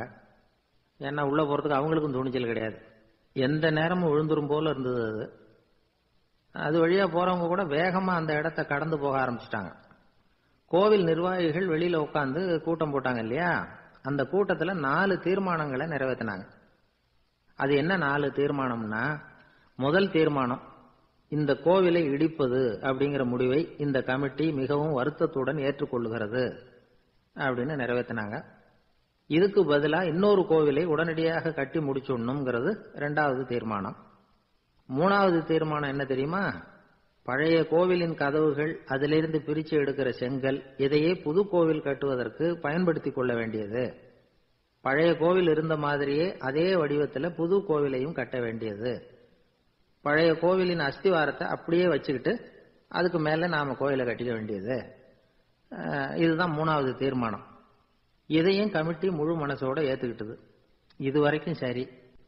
இப்ப அந்த கமிட்டி 4வதா ஒரு முக்கியமான தீர்மானத்தை கொண்டுகிட்டு வந்து அதையும் ஏகமனதா நிறைவேற்றி விட்டது. அது என்ன தீர்மானம்னா, புதிய கோவில் கட்டி முடிக்கிற வரைக்கும் பழைய கோவிலை இடிக்கிறதில்லை அப்படிங்கிற தீர்மானம். எப்படி இருக்குது பாருங்க இது. பழசை இடிக்காத வரையில அதே இடத்துல புதுசா எப்படி கட்ட முடியும்? பல விஷயங்கள்ல நாம நடந்துகிற முறையும் இப்படிதான் இருக்குதான். வாழ்க்கையில முன்னேறணும்னு ஆசைப்படுவோம், அதே நேரத்துல அந்த முன்னேற்றத்துக்கு எது தடையா இருக்கோ அதை விட்டு விடுறதுக்கும் மனசு வராது. வெளிநாட்டில் ஒரு பெரிய விருந்து நடந்துகிட்டு இருந்துதான். எல்லாரும் மது கோப்பையும் கையுமா அலைஞ்சுக்கிட்டு இருக்கிறாங்க. ஒருத்தர் மட்டும் கையில எதுவும் இல்லாம ரொம்ப நல்ல பிள்ளையா சாதுவா ஒரு ஓரமா தனியா உட்கார்ந்துருக்கிறார். அவர்கிட்ட நெருங்கி வாங்க மது சாப்பிடலாம் அப்படின்னு கூப்பிட்டாங்களாம். என்ன வற்புறுத்தாதீங்க, நான் என் மனசுக்குள்ள உறுதியா தீர்மானம் பண்ணிவிட்டேன் அப்படின்னாராம். என்ன தீர்மானம் பண்ணிருக்கீங்க அப்படின்னு கேட்டிருக்காங்க. ஏற்கனவே முழு போதையில் இருக்கும் பொழுது மறுபடியும் மது கோப்பையை தொடறதில்லை அப்படின்னு தீர்மானம் பண்ணிருக்கேன் அப்படின்னாராம். ஒரு ஊர்ல ஒரு பெரியவர் இருந்தார். ஒரு நாள் அவரை தேடி ஒருத்தர் வந்தார். ஐயா, நான் கடவுளை பரிபூர்ணமா நம்புறேன் அப்படின்னார். சரி, அந்த நம்பிக்கை உனக்கு எப்படி வந்ததுன்னு கேட்டார் இவர். அவர் சொல்ல ஆரம்பிச்சார். ஐயா, எனக்கு கல்யாணம் ஆகி 10 வருஷம் ஆச்சு, ஆனாலும் குழந்தை பாக்கியம் இல்லை. அதுக்கு என்ன காரணமா இருக்கும்னு நான் யோசனை பண்ணிட்டு இருந்தப்போ நண்பர் ஒருத்தர் ஒரு ஆலோசனை சொன்னார். உனக்கு மதப்பற்று இல்லை, எந்த கடவுளையுமே நம்ப மாட்டேங்கிற, அதுதான் காரணம். கடவுளை நம்பு, உனக்கு குழந்தை பாக்கியம் கிடைக்கும் அப்படின்னார். அவர் அப்படி சொன்னாரே தவிர எனக்கு சந்தேகம்தான். இருந்தாலும் அவர் சொன்னபடியும் நடந்துதான் பார்ப்போமே அப்படின்னு முடிவு பண்ணேன். கடவுளை நம்ப ஆரம்பிச்சேன். அந்த வருஷமே அழகான ஆண் குழந்தை பிறந்தது. எல்லாம் இறைவன் அருள் அப்படின்னார். இவர் இப்படி சொன்னதை கேட்டதும் இந்த பெரியவர் சொன்னார், நீ சொல்றதெல்லாம் சரிதான், இருந்தாலும் இந்த காலத்துல எந்த ஒரு காரியமா இருந்தாலும் அதை சோதனை செஞ்சு பார்த்துட்டு தான் ஒரு முடிவுக்கு வந்து சேர முடியும். அறிவுபூர்வமான முடிவு அதுவாக தான் இருக்கும். அறிவியல் சோதனைகள் அப்படித்தான். ஒரு குறிப்பிட்ட விஷயத்தை பத்தி எத்தனை தடவை சோதனை பண்ணாலும் ஒரே முடிவு தான் கிடைக்கணும், அதுதான் சரியா இருக்கும். அதனால இப்ப மறுபடியும் ஒரு சோதனைன்னார். என்ன செய்யணும் அப்படின்னு கேட்டார் இவர். கடவுள்கிட்ட ஒரு பெண் குழந்தை வேணும்னு கேளு. முதல்ல ஆண் குழந்தையை கொடுத்தது மாதிரியே இப்போ ஒரு பெண் குழந்தையையும் கொடுக்கறாரா பார்க்கலாம் அப்படின்னார். சரின்னு சொல்லி இவர் அதே மாதிரி முயற்சி பண்ணினார். அதுக்கப்புறம் அவர் இந்த பெரியவர்கிட்ட வரவே இல்லை. கொஞ்ச காலம் கழிச்சு இவரே அவரை தேடிட்டு போய் கதவை தட்டினார். அவர் கதவை திறந்தார். என்ன ஆச்சு, கடவுள் கண் திறந்தாரா அப்படின்னு கேட்டார். அவரு, அந்த சமாச்சாரம்லாம் நமக்கு வேணாம் சார், முதல் தடவை அது ஏதோ தற்செயலா ஏற்பட்ட ஒரு சாதகம். இப்போ நீங்க 2வது தடவை சொன்ன பிறகு தினமும் கடவுளை வேண்டிக்கிட்டு தான் இருக்கிறேன், ஒன்றும் நடக்கல அப்படின்னார் ரொம்ப விரக்தியா. ஒரே ஒரு தோல்வியில உங்க நம்பிக்கையெல்லாம் பறந்து போயிடுது பாத்தீங்களா அப்படின்னார் அந்த பெரியவர். எல்லாம் நல்ல விதமா நடக்கிற வரைக்கும் நம்பிக்கை, எதிர்பார்த்தது தோல்வியில முடிஞ்சுட்டுதுன்னா அவநம்பிக்கை. மற்றவர்கள் பேர்ல வைக்கிற நம்பிக்கை எந்த நேரத்திலையும் விவகாரமாகி விடக்கூடிய சாத்தியம் உண்டு. நாம நம்பிக்கை வைக்க வேண்டியது நம்ம கிட்ட தான், நமக்குள்ள இருக்கிறார் கடவுள். எனவே நம்ம பேர்ல நாம வைக்கிற நம்பிக்கை தான் உண்மையான கடவுள் பக்தி. நிபந்தனையற்ற நம்பிக்கையா அது இருக்கணும். எல்லாம் நல்லபடியா நடந்துகிட்டு இருந்தா எந்த முட்டாளுக்கும் நம்பிக்கை வரத்தான் செய்யும் அப்படிங்கிறது ஒரு பெரியவர் கருத்து. தியானத்தின் மூலமா தான் உனக்குள்ள ஆழமா தோண்டுனா உன்னுடைய அடி ஆழத்துல நம்பிக்கை வந்து அப்படி ஊற்றெடுக்கும், அதை பார்க்க முடியும் அப்படிங்கிறது பெரியவர்கள் சிந்தனை. ஒரு குழந்தை அப்பாவை பார்த்து என்னப்பா பண்றேன்னு கேட்டுதான். பிரார்த்தனை பண்ணிட்டு இருக்கிறேன்னாராம் அப்பா. பிரார்த்தனை பண்ணுனா என்ன கிடைக்கும் அப்படின்னு கேட்டுதான் குழந்தை. எல்லாம் கிடைக்கும் அப்படின்னாராம் அப்பா. நீ வச்சிருக்கிறிய பேனா அது கூட கிடைக்குமான்னு கேட்டுதான் குழந்தை. ஓ, கிடைக்குமேன்னு இருக்கார். அப்படின்னா அந்த பேனாவை என்கிட்ட கொடுத்துரு, நீ பிரார்த்தனை பண்ணி வேற பேனா வாங்கிக்கோ அப்படின்னு தான் அந்த குழந்தை. ஒரு பெரிய நினைவு மண்டபம், அதுக்கு முன்னாடி ஒரு அப்பாவும் பிள்ளையும் நின்றுகிட்டு இருக்கிறாங்க.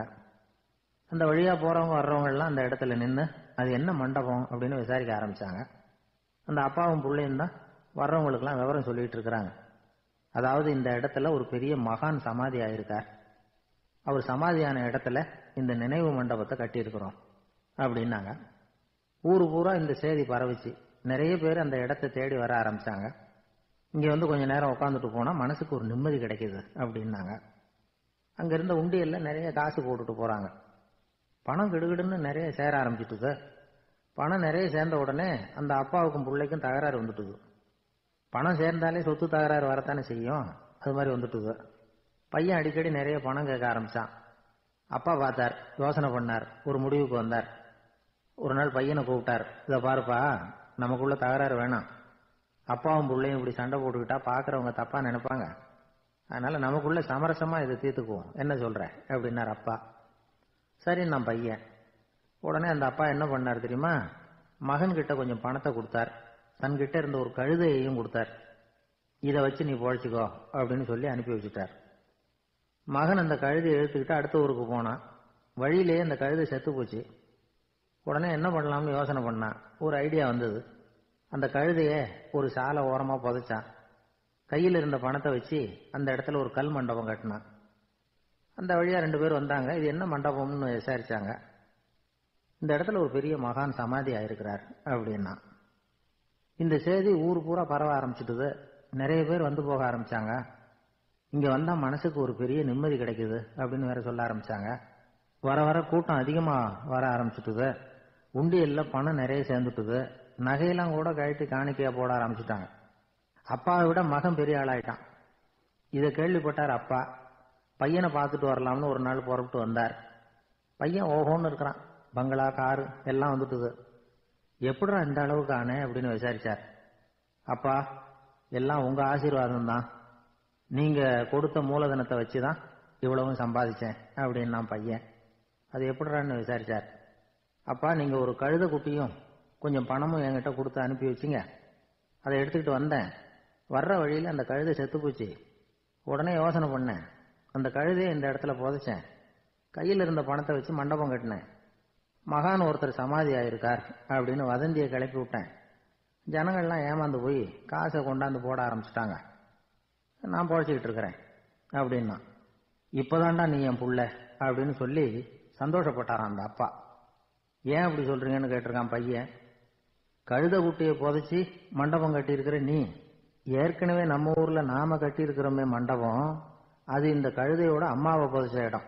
மகான் சமாதி ஆயிருக்காருன்னு நானும் சும்மா கப்சா தான் விட்டுக்கிட்டு இருக்கேன் அப்படின்னாரான் அப்பா. முட்டாள் ஜனங்களை நினைச்சு அந்த 2 பேரும் சத்தம் போட்டு சிரிச்சாங்களாம். மனுஷன் ஏமாத்துறது ரொம்ப சுலபம். என் கூட படிச்ச ஒருத்தன் திடீர்னு ஒரு நாள் எல்லாருக்கும் அருள் வாக்கு சொல்ல ஆரம்பிச்சுட்டான். அவன் ஒரு ஆபீஸ்லயும் வேலை பார்க்கறான். ஆபீஸ்ல உள்ளவங்க எல்லாம் அவங்ககிட்ட வந்து அருள் வாக்கு கேட்கறது வழக்கம். ஒரு நாள் நான் அவன் முன்னாடி போய் உட்காந்து பேசிக்கிட்டு இருந்தேன். அப்போ அதே ஆபீஸ்ல வேலை பார்க்குற ஒருத்தர் அவங்ககிட்ட வந்து, சுவாமி, என் மேஜையில வச்சிருந்த பேனா திடீர்னு காணாம போட்டுது, அது திரும்ப கிடைக்குமா எனக்கு அப்படின்னு கேட்டார். இவன் கண்ணை உருட்டி பார்த்துட்டு, அது உனக்கு கிடைக்காது, புதுசா வேற ஒன்று